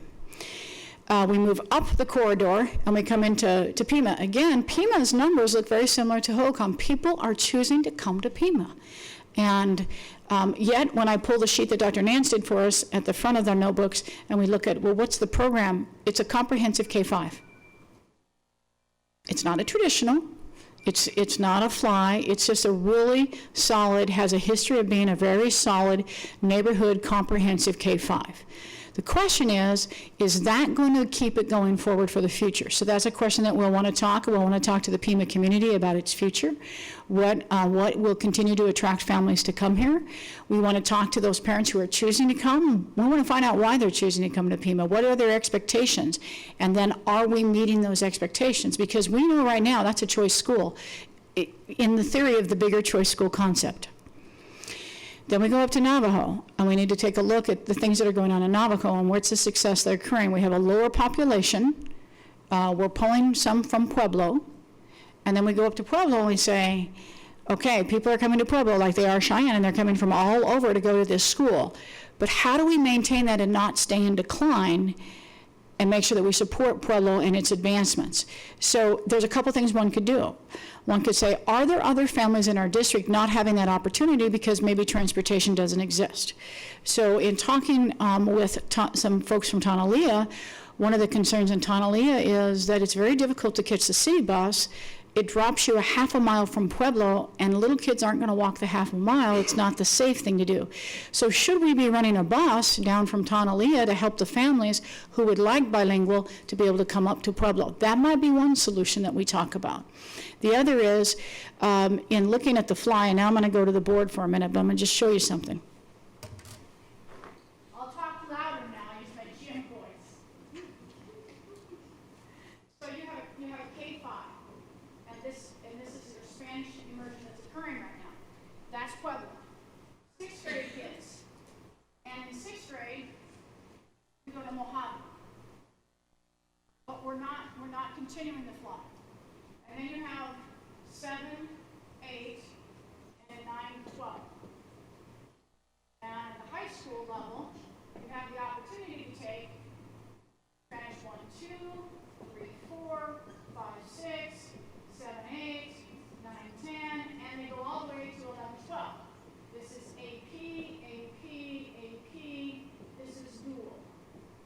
the normal pattern of Spanish in high school. So your question becomes, what happens to these kiddos in this window of time right here? So you either have to create a continued fly experience, or you have to create a feeder into that.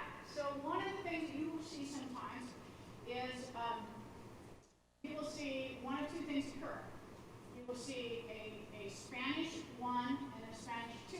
This curriculum gets split over 2 years, or you see sometimes a Spanish 1-2 and a Spanish 3-4, based on the level of the students. 6th grade is still lost because there's no fly, and we don't typically teach language in the 6th grade. So we have to then determine what are we going to do in that area. So there are a variety of options. One is, do I just leave 6th grade back at Pueblo and let them remain in a fly, because that's more of a self-contained setting. When you get to middle school, this is elective driven to feed to high school. When that occurs, you have to ask yourself, what is the appropriate Spanish? These kids shouldn't be going into 1-2. Ladies and gentlemen, if you've been in fly for 6 years, you better not be in 1-2. So this really isn't our option for our kids that are in fly. Fly should go 3-4 at the minimum. So we need to test the kids leaving the fly and find out what their language development is. It's probably 3-4. Kids who are not Spanish speakers will probably go 1-2. And then they go into high school at 3-4. And these kids go right into dual, which means they're getting college credit. Then they go into AP. So we need to look at the middle school language program and actually create a fly track for the students. In addition, assure that, Steve, correct me if I'm wrong, but social studies and science should be being taught with a bilingual teacher. And evidently we've had a little problem hiring. Dr. Sitton knows that. We get ahead of that. We make sure that we create that social studies and the science is taught bilingually. Then we begin to fill the gap. If we're going to leave the 6th grade, we still need to then back the Spanish over even more. So you might end up with a pattern of 3, 4, and then 5, 6. But you have to dedicate enough time to it. The electives in middle level typically are not as long as they are in secondary. So you have to make sure that the content is high school content, so that there's a smooth transition to whatever level when they get here. So our kids who are coming through fly should get all the way through language by the time they're seniors. And they walk in reading novels in Spanish, writing in Spanish, and full conversation. Our kids should be conversation down here already. But in the written and the novels, I mean the true novels, Spanish novels, should be occurring all the way through the rest of their careers. They should be picking that up right here. So this is still conversation, by the way. The curriculum in 1, 2, 3, 4 is slightly writing and conversation. We have to accelerate that for our fly students. We don't have that going yet. We need to get it going, and we need to fill this gap. That's a Pueblo issue. So we need to make sure we take care of that. Second to that, to get rid of the decline, is how do we open up Pueblo for more students? And we may want to consider transportation.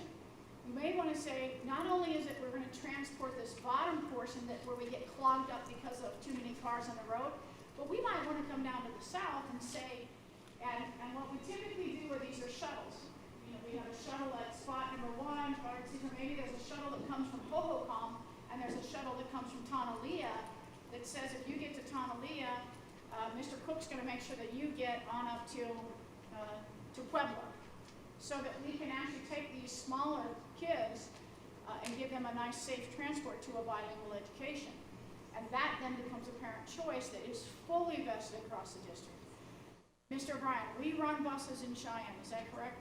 Yes. We run buses in Cheyenne. How many? Jeff, you got it back? Jeff, four buses, 3 or 4? 4 in the morning, 5 in the afternoon. 3 and 5. 3 and 5. So you've got 3 buses running at Cheyenne right now. And we only have 1 in Pueblo. Why not run 3? Why not add 2 stops? Sorry, Jeff. But why not add 2 stops down in Tonalea and Hohokam's area? Not that I want to take the kiddos, but why not give them the opportunity to have bilingual education if they want it? I think that we have to have that dialogue, because it's not equitable to provide all this transportation in Cheyenne and then not provide the same transportation for Pueblo for the Spanish group. So if we're going to do choice, then choice needs to be equitable. There needs to be some standardization of rules. So choice needs to be supported no matter what part of the neighborhood it's in or what part of the community it's in. And it was I don't think it's intentional. It's purely an unintentional moment. But when we see something, then we have to say, well, how are we going to fix it? So we don't intentionally mean to leave the fly kids without anything during 6, 7, and 8. It's been a staffing issue. So we need to get a year ahead of the staffing issue. We need to go today and go find that bilingual teacher so that we don't come into another year of no fly for the kids that are moving on. So we need to be intentional about the fixes that are occurring and then align it backwards design out of the high school where they can continue that Spanish development all the way through their careers, K-12. Mrs. Hartman. Do we have any exit interview information from parents that left Pueblo, the 4th, 5th grade, to know, are they leaving because, leaving and matriculating, are they going somewhere else because they want to follow a fly program, or are they leaving because, hey, my kid had an experience K through 5, but not interested after that? No, I don't have anything from 2013 that says when we change the boundaries, what happened to those parents. We'd have to get into zip code identification and see if we could grab some of that state data piece. But I will tell you that I didn't read anything in the exit surveys about Pueblo at all.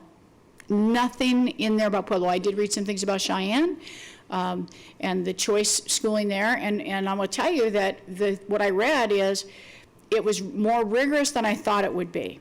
It had a stricter curriculum in the traditional than I thought it would be. So we chose to go to another school. So, but I didn't read in the 178 responses that we got in 2016, nothing in there at all about Pueblo. Pam. Oh, sorry. Can I just ask just a follow-up question? So maybe we could, it would be interesting just to understand why, right? So Sure. Is there a market for 6, 7, and 8 fly? And maybe there's an opportunity to reverse engineer it, since there aren't that many fly 6, 7, 8 programs. Go there and understand, are they coming from our school, and how many students are actually, I don't know where So they this would is go what if they wanted it. we'll research a little bit of that for you. And here's the bigger conversation that we'll try to bring back. If you choose to be K-8 fly, what are you giving up? Let's answer that question, because there is something you're going to give up by not going to Mojave. So let's talk about what the give up is. What are you going to miss on your transition to high school if you don't go into a middle level? And we'll come back with that answer. Oftentimes, we like to switch to a K-8 because it. And pardon me, but I just call it the La Familia. It's the family moment that you get in at K-8. But it doesn't always answer the academic issue. When you have lots of disconnects and gaps, so between grade level to grade level, if there are large gaps occurring between 3rd grade and 4th grade and 4th and 5th and 5th and 6th and 6th and 7th and all the way up, then the best way to fix it is a K-8 model where teachers are vertically working together on closing the gaps. When you don't have a lot of the vertical gapping that's occurring, K-8 is not your best solution. So K-8 isn't the best solution in every setting. In that case, what you're looking at is what's happening in the middle school, and maybe the fix ought to be the middle school. And so if parents are not happy with the middle school, there's 2 reasons they're typically not happy. One is that my first middle schooler, and I'm scared to death to put my middle schooler with the rest of those hormones. And that's legitimate. It's a social emotional shift, and if you've ever lived through the mean girl stage, you understand what I'm talking about. But middle school is this unique moment. The other side of it is, I don't feel like my child's getting their academic needs met, and they're not being challenged in the middle school. So then we have to go back and say, well, why are we allowing that? Where's the rigor in middle school? Well, some schools go in and they slap a label on it, and they say, well, this is an honors class, but they didn't change the academics. Well, that's a false advertisement as well. So when you truly fix the middle school, there are 2 things that you do. One, you change the instructional strategies to be engaging. And so we do a lot of applied learning with kids in the middle level. And the second is you raise the academic expectations. And that's what we should be doing to prepare you for high school. So if your parent sends a kid to a middle school and they're unhappy, typically it's because the academic rigor was lowered. And they'll say, well, I had to deal with the social emotional kids. Ladies and gentlemen, I've taught middle level. They're social emotional, but you use them to your advantage for engagement. You don't stop teaching. But if we lower our expectations, what happens is we actually create a deficit going into high school. And then we see a high failure number at the freshman level because kids aren't prepared. So it's really critical to not try to solve everything through a K-8 model. There's a moment for K-8, and again, remember that that's about the gapping of learning that's occurred systemically. If it is about I'm missing pieces, we ought to bring the rigor of the middle level up to meet that. Now, once you fill these gaps K-8, you really have to talk about how you're going to address the rigor in the 7-8 in a middle school. Now, you're going to see Paradise Valley move 2 schools back to K-8s. Sometimes it's location. When I look at Copper Ridge, it's a location issue. You're sitting up there all by yourself. And so when you're way, way up there all by yourself, it's really hard to connect to another school. So there's a time for K-8 and there's a time not to do K-8. And I would say that we have to really have that conversation. If you're wanting to move a school to a K-8, we need to talk about why. So fix the middle level is sometimes the solution, and sometimes it's K-8 would serve this community well. Now you'll know that I really promoted Tonalea. Tonalea had lots and lots of gaps systematically, so we are closing those, and it's going to take us a few years to get that, and then we're really looking at it systemically K-12. So it was a different approach, but that is not the fix for all systems, okay? Does that make sense? Hopefully, makes sense. Pam. Okay, so thank you. So back to Pueblo, I have Pueblo ties. I think my daughter was in the second fly class. So the first fly class, they're currently sophomores right now. So I spent some time this morning and I talked to, all three I think were PTO presidents, but the PTO presidents back when they were at Pueblo and part of launching fly and to get their perspective on kind of what you've been, is it K-8? Do you fix the middle school? Do you bring conventional kids back? Right. And they were all in agreement that you leave it like it is today, and you go fix what's happening in 6, 7, and 8. And what they all described to me, now remember, their kids now are in freshman, sophomore, and then there's one who has one, I think, in 8th grade. But it's getting better in Mojave, but it got off to an incredibly rocky start. Okay. Examples, not having textbooks until the middle of the year. Having just gaps in, as you said, finding teachers. I don't know that it's as, I guess I'm saying this more publicly for the public, it's not quite as, they didn't give me the feeling it was quite as broken in 6, 7, and 8 as I just got from you. But I will say, the mom who has a daughter who's currently a sophomore, she was in the very first inaugural class, which had 50 fly students. She says there's only 2 that are in Spanish 4. So they quit the language. So and she's a sophomore. And what I'm seeing, what you put up here, is that really should have happened back in 8th grade.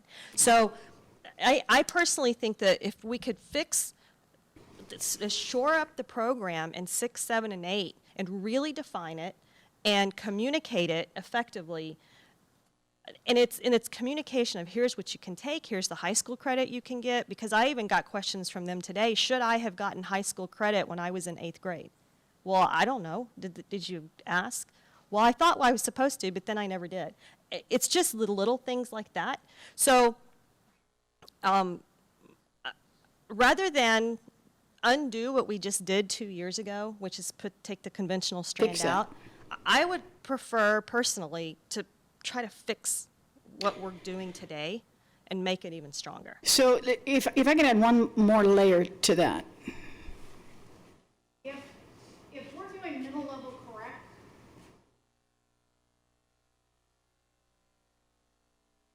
you have a choice of math in the 8th grade. You should be taking algebra or geometry. So you should have an opportunity in 8th grade to earn high school credit. And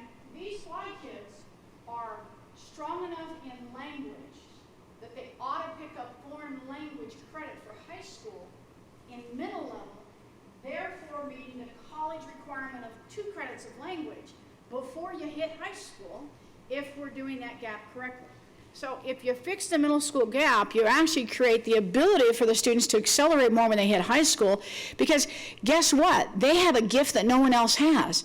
They've learned a language, and that language should serve them well with giving them a step into college.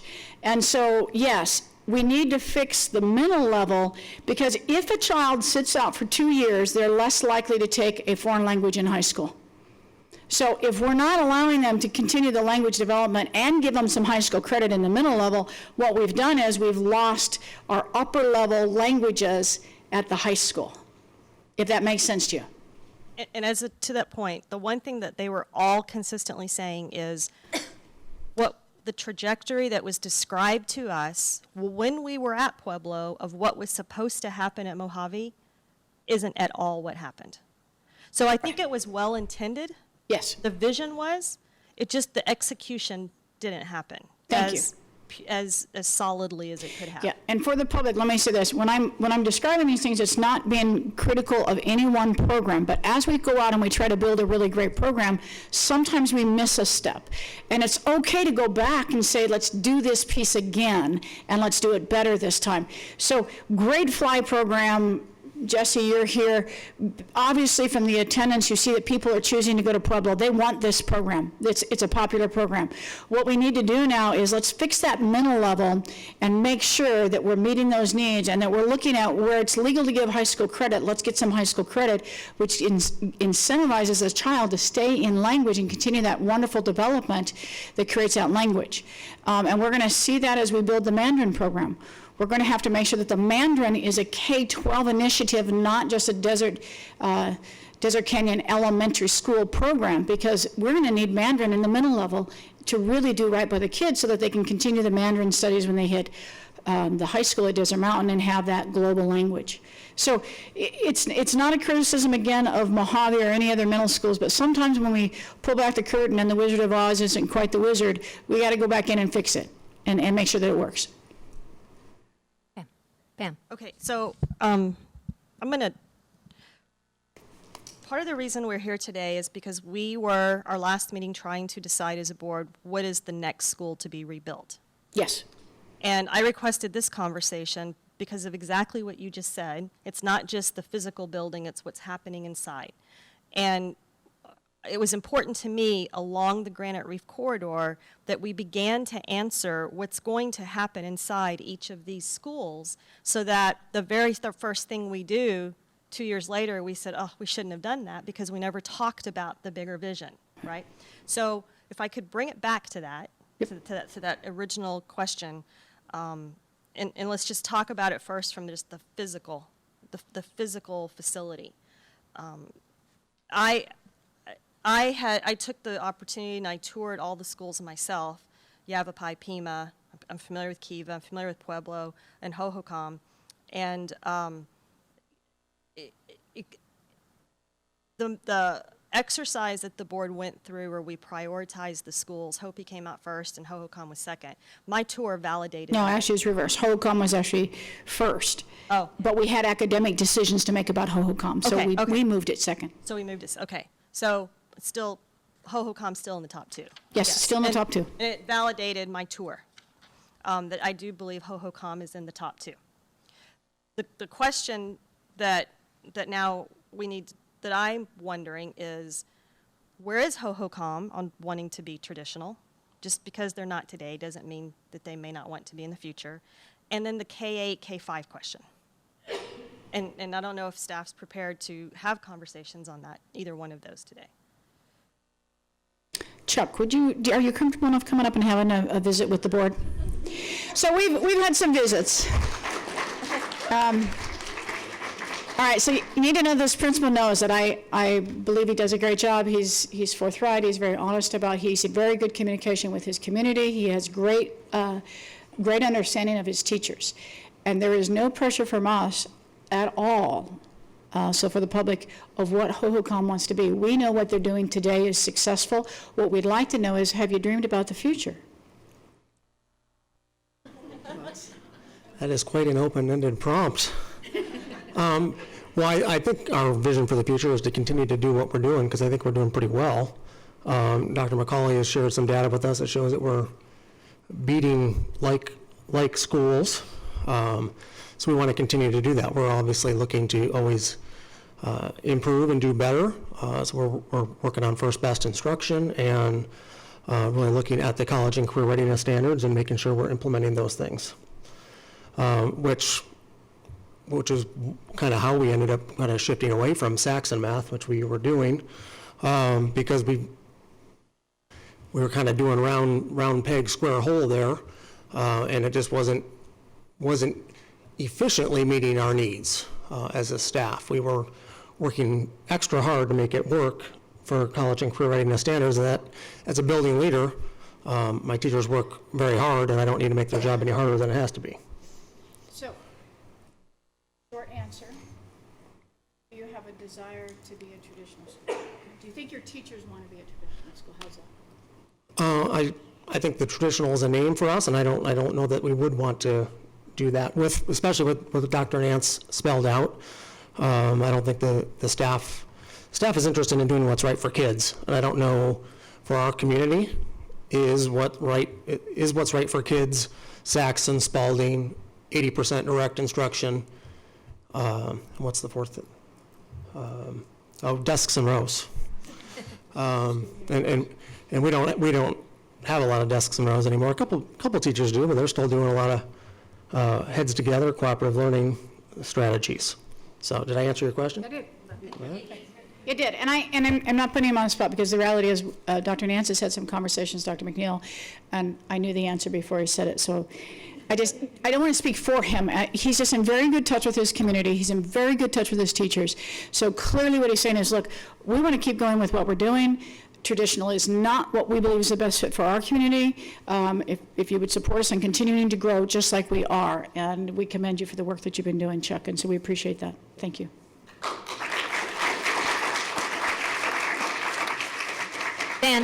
Sandy, did you have a question? Well, I think, Ms. Kirby mentioned something about K-8, and Yeah, so, what is your, so K-5, that's fine, K-8, I don't know if that's still on the table, or? So they surveyed their community and got some input from the community, and the community overwhelmingly said they'd like to be K-8. Now, there is a reason for that. Please understand that we're all very competitive about our own schools, and when we moved Tonalea to K-8, it wasn't a middle school anymore, it's a K-8. So the only option right now for a HOCOM student is to go then join a K-8 school. So it's not like I'm going to Mojave Middle School, I'm going to Tonalea K-8.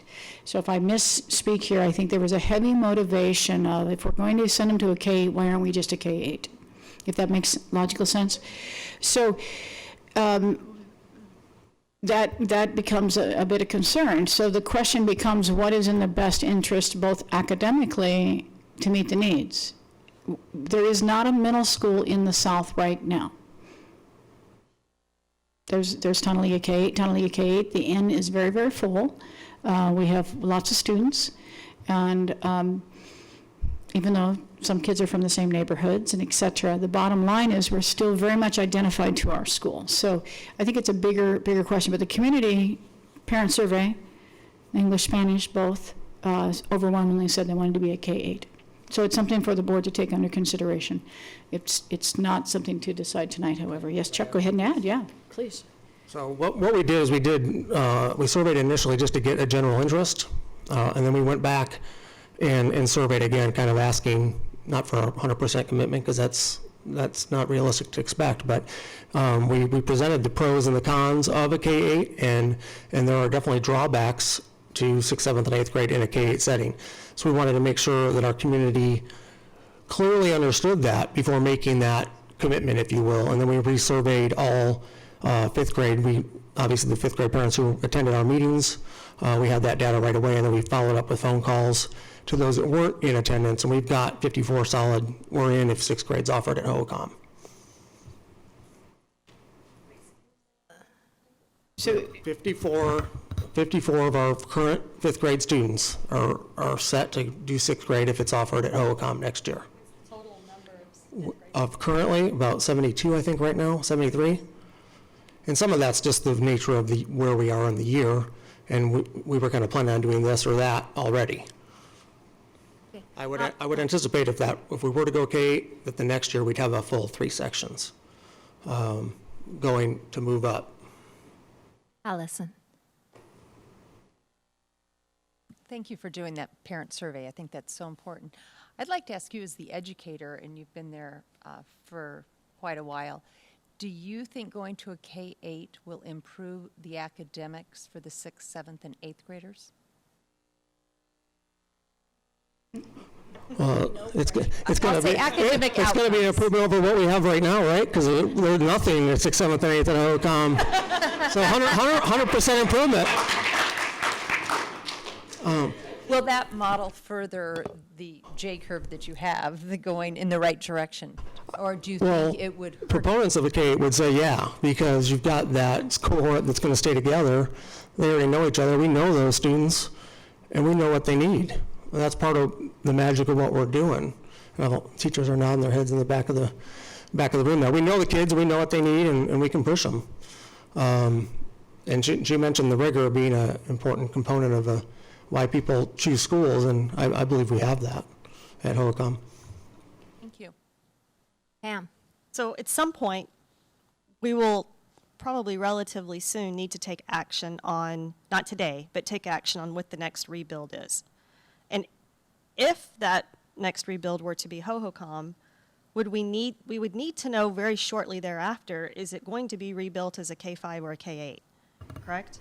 That's correct. So, Governing Board, the way that we are selling the bonds, the number 2 school, we said would start 6 months after the first. So Hopi is already under design.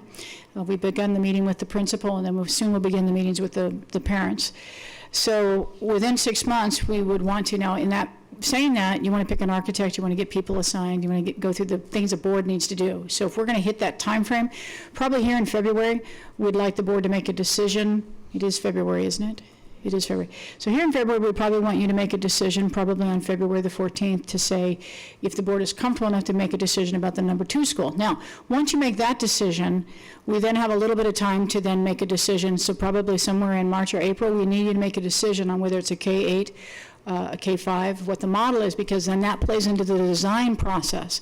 So we have a couple months of hiring of contractors and architects. Then they need direction from us. And there is a difference between a K-8, as we've learned through Cheyenne, there's a difference between a K-8 building and a K-5 building. So we want to make sure we hit that mark. So it doesn't stop you from making the number 2 decision, but within 2 months, we need you to make the next decision. And Danny and I went through our timelines today, and we were very comfortable with that. So you could do it in 2 steps, or you could do it in 1.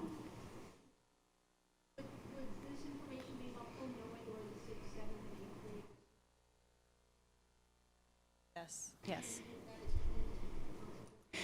So we can already, we'll have them clean up where the families are choosing to go today, and you do have some that choose to go to Mojave. So we'll clean that up as well, and if the board so chooses, we'll be prepared in February to bring you back some answers circulating that.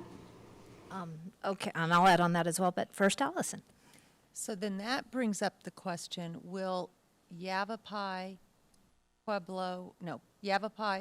Pima be choosing between Tonalea K-8 and Hohokam K-8? Right now, 70% of the students leaving Pima go to Mojave. They open enroll. Yavapai already filters up to Tonalea K-8. They could choose between Hohokam and Tonalea if you had K-8s in both places. Or, I mean, I don't know that it would happen, but some of those kids from Pima may now choose, because they have a school closer to them, the K-8 model, especially if you're providing the academic rigor. Yeah, thank you. That's a great point. So some families do choose to continue into K-8 over the middle level, and we see some of that now. So Pima's folks could choose between Mojave, they could choose to go to Tonalea, or they could choose to go to Hohokam. And I guess that's just in that design process that we have to think about that. It's a design process. So it's kind of like taking one piece at a time. So you take the south, and then you talk about, okay, Pueblo, I think I have a census of let's take care of that middle school issue and fix that for the folks. And Jesse's smiling big. So, And then what we do is then we get to kind of go back down to the middle when you talk school number 3 and school number 4. And don't forget that in the bigger picture is Kiva and Cherokee, because they're also in the rebuild process too. So let's not forget them in this discussion. So the next time we come together, we pull Cherokee and Kiva into the conversation along with Pima, Navajo, Pueblo. Thank you, Pam. Okay, so, continuing with the visioning, if Cheyenne is clearly successful as a traditional school. Yes, very pulling successful. solely from the north, for the most part. Pretty much. All the schools in the north. The soccer talk, the field talk, fence talk for years is that we could support a traditional school in the south. And so if not Hohokam, then where? And I'd like to hear your opinion on, do you agree with that anecdotal fence talk that we could support a traditional school somewhere south of Shea? Okay, so I'm going to give you my academician's point of view and your superintendent. You don't have to stay, Chuck. Thanks so much. Love that guy. He stood tall. Good job. Hohokam, did he do a great job?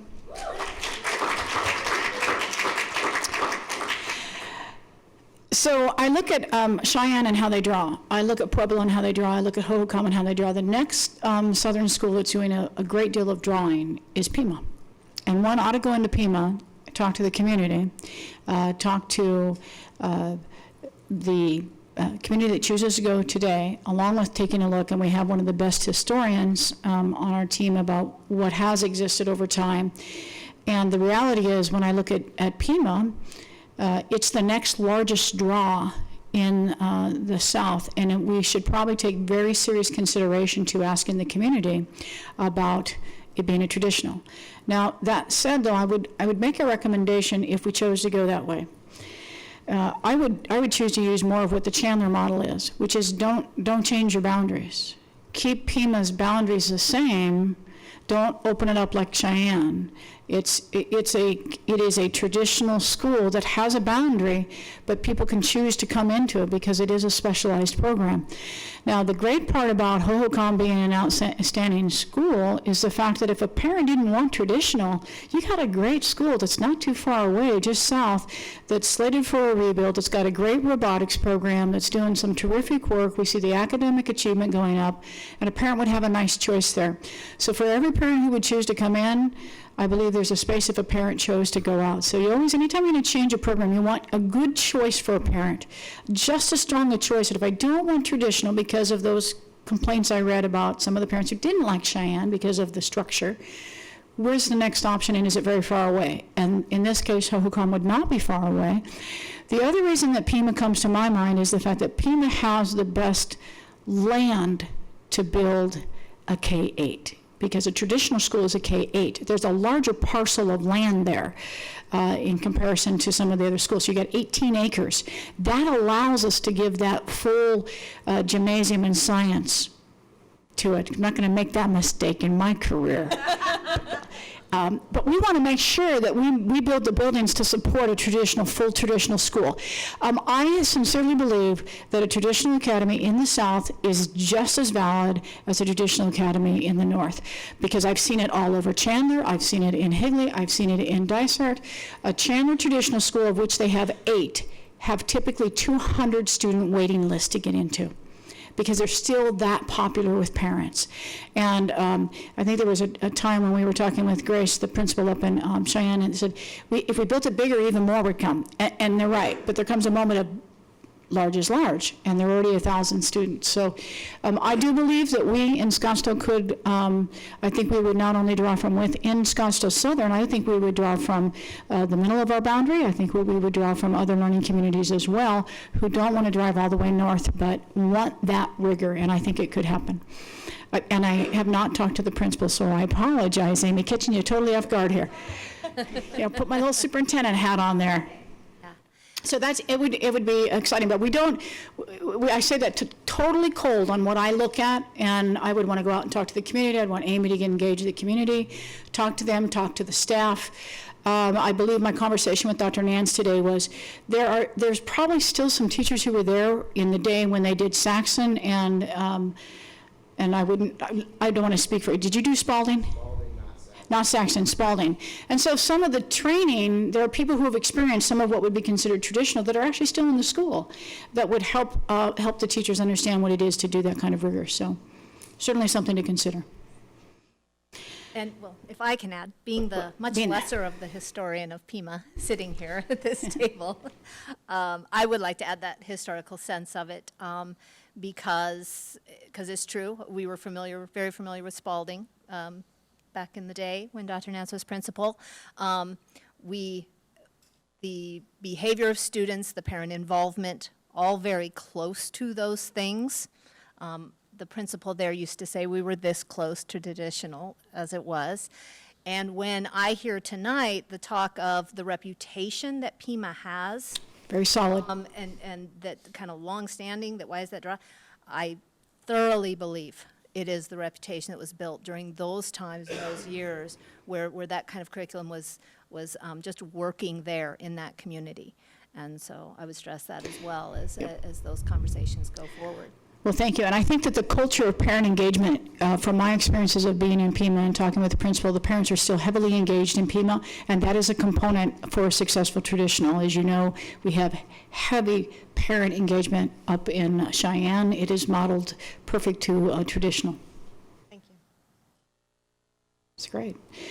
So I hope you enjoyed tonight, and you have a little better understanding of what's happening in the Granite Reef corridor. If I may add one thing, though, kind of to make sure in the conversations of future of the K-5 question, K-8, I think it is incredible, and maybe it was already stressed enough, but the domino effect of throughout that complex, I think it's important for our board. I'm glad to hear that the HOCOM community was kind of introduced to the cons of K-8 and what. I don't think as a board member, I'm not familiar enough, I think, to make that decision. So the pros and those cons of K-8, and if there is a strong domino effect in the Coronado complex with this decision, and how we solve the basically absence of a middle school, again, having then Yavapai, where are those pros and cons, and as a complex, as a whole, Right.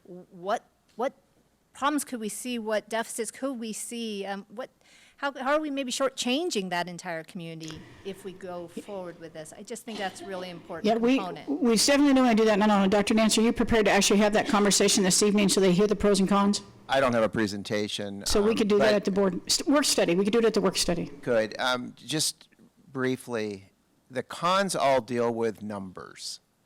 In a K-8 school, the numbers of students that you have attending in 8th grade or 7th grade or 6th grade are much, much smaller than what you see at a typical middle school. And with numbers come opportunities.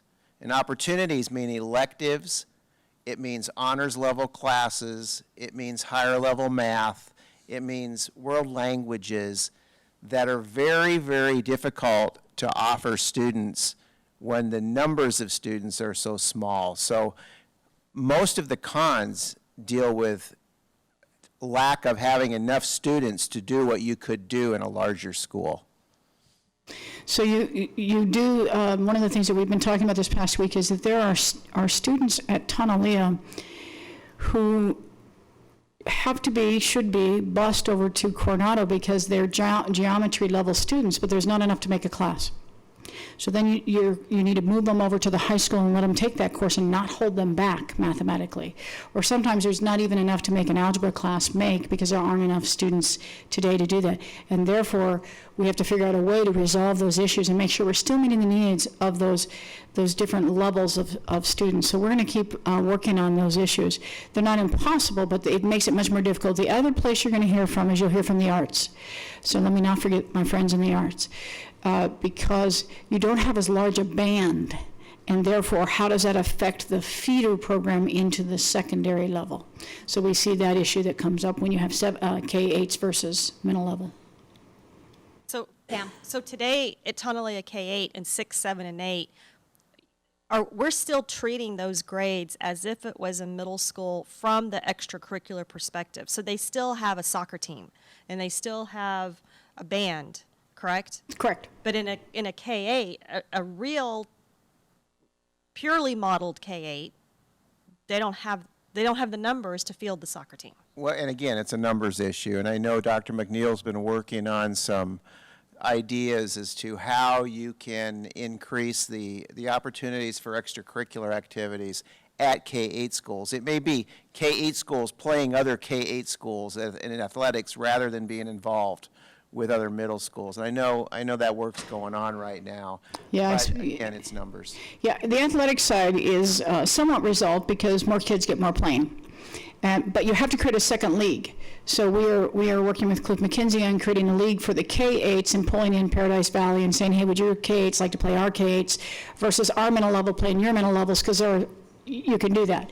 So the athletics isn't the greatest worry for me. It's the elective opportunities. And so what happens in a K-8 is that, like, for instance, you might have to start band at a younger grade to get enough students. You might really have to pull in those fourth graders into band along with the fifth and the sixth graders in order to start driving that. So that's not a bad thing. I mean, I started playing my instrument in fourth grade too, but you have to reach into the numbers to create those. All right. Dr. Nance, is there a magic number?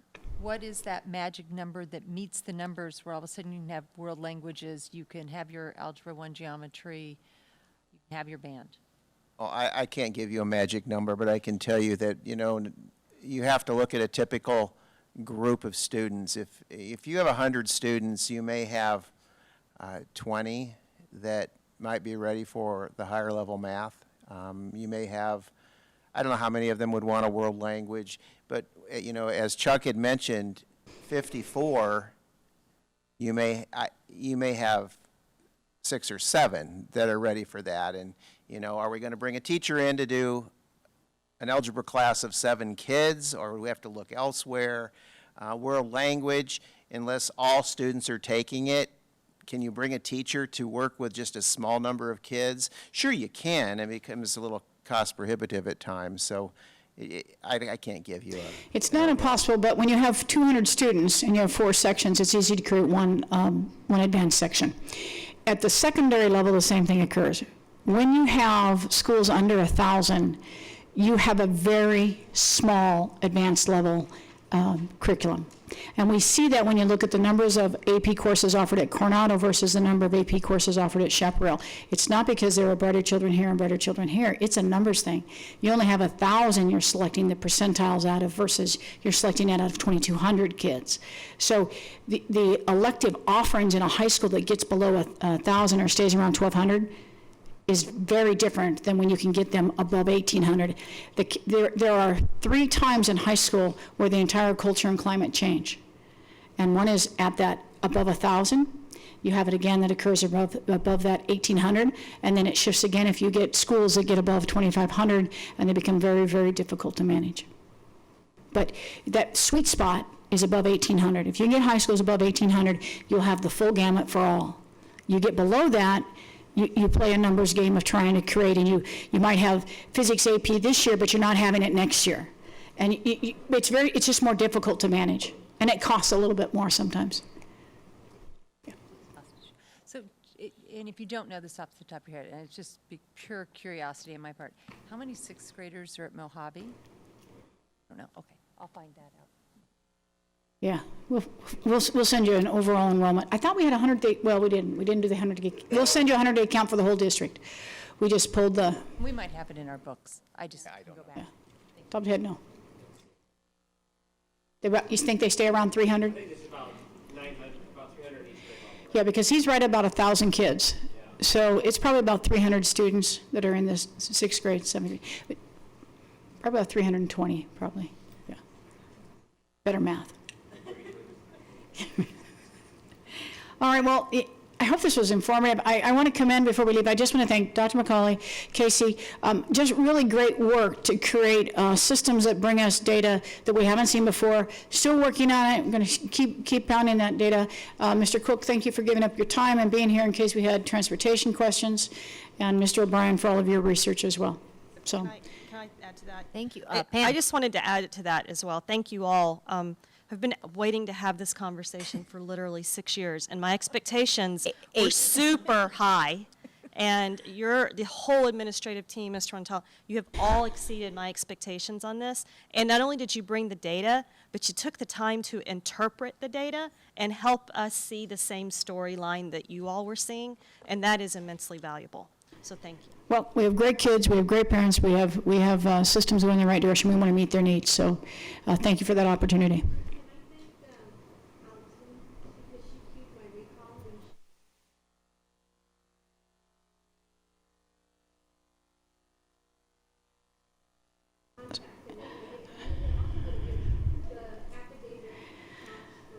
All right, so those of you who can't hear Dr. McCauley, she's thanking the board for creating her brain to think better.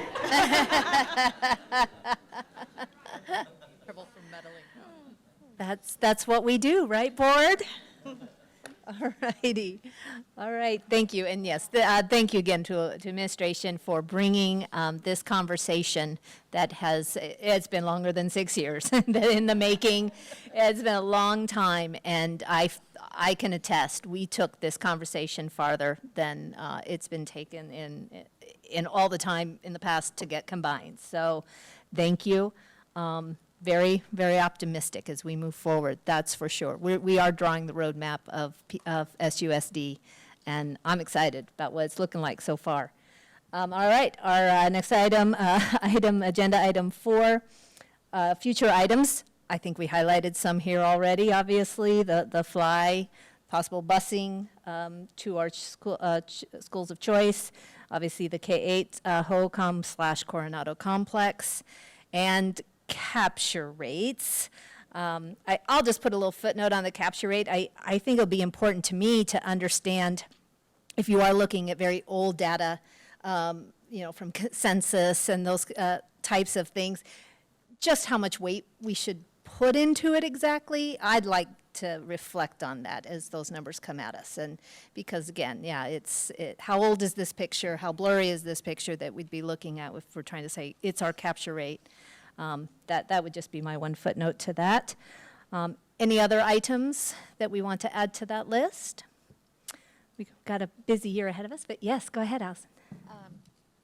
Just to add, because I had written it down, so I just want to make sure.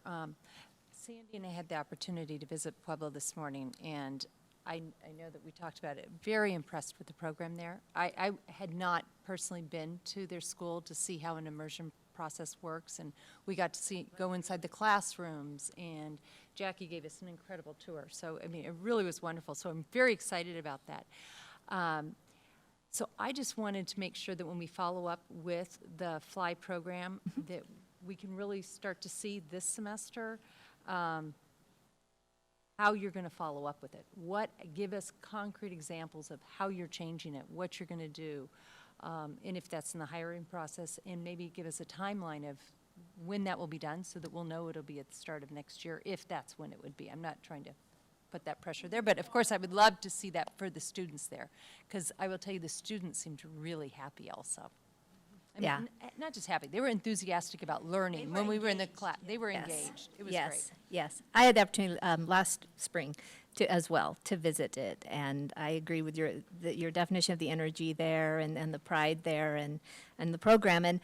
And I believe, just as we're answering tonight that question of can South Scottsdale, the southern part of SUSD, sustain a traditional school, I do believe there's that demand for a FLY program that's solid, clear, and carries you all the way through 12th. I believe we can sustain that as well and just make it stronger. That's my opinion there. I agree. All right. So I've got that down. Anything else? Yes, and I'll segue into that in the conversation. Well, I'll segue because what we've seen at Pueblo, too, is an increase in their reading scores. So their academic achievement has jumped, and you can interpret it many ways, and we're hoping it's because they're learning a second language as well. And so I would like to continue a conversation on that academic rigor, especially because it came up in your exit interviews. And what are we doing to meet the needs of the community for academic rigor? So I'd like to really have a strategic. I'm sorry, are you speaking specifically for Pueblo or for all? Well, I'd like all schools. But if we need to narrow it right now to the rebuilds, because you also brought up the fact that we have to look inside the schools, and we need to know, should they all be STEM schools too? How are we going to increase STEM at all schools, knowing that the research is showing that this is what 21st century, or what kids are going to be needing for the future, and have those conversations as well? And can we even do that, given the resources we have? I don't know. And lastly, so I hope this isn't too many asks, I'd like to have the conversation around the contract process and what is required for our contracts for building these new schools. Would that be in, and we talked about the idea of RFPs and that whole process. That whole process. And so I just Is that bring anything that additional to that, or? agenda item that maybe in the future that we could Yeah. talk about? Well, we discussed that about the possibility of training, session or a work study. Whatever it is, but I just either wanted to- way. But I just wanted to confirm it's nothing in additional. It'll be consistent with that conversation as well. Okay, great. I got that one down. All right. Any other items? And okay. Do I have a motion to adjourn? So moved. Thank you, Pam. Do I have a second? Second. Allison seconds. Thank you. All in favor? Aye. Aye. Motion passes. Thank you all for coming tonight.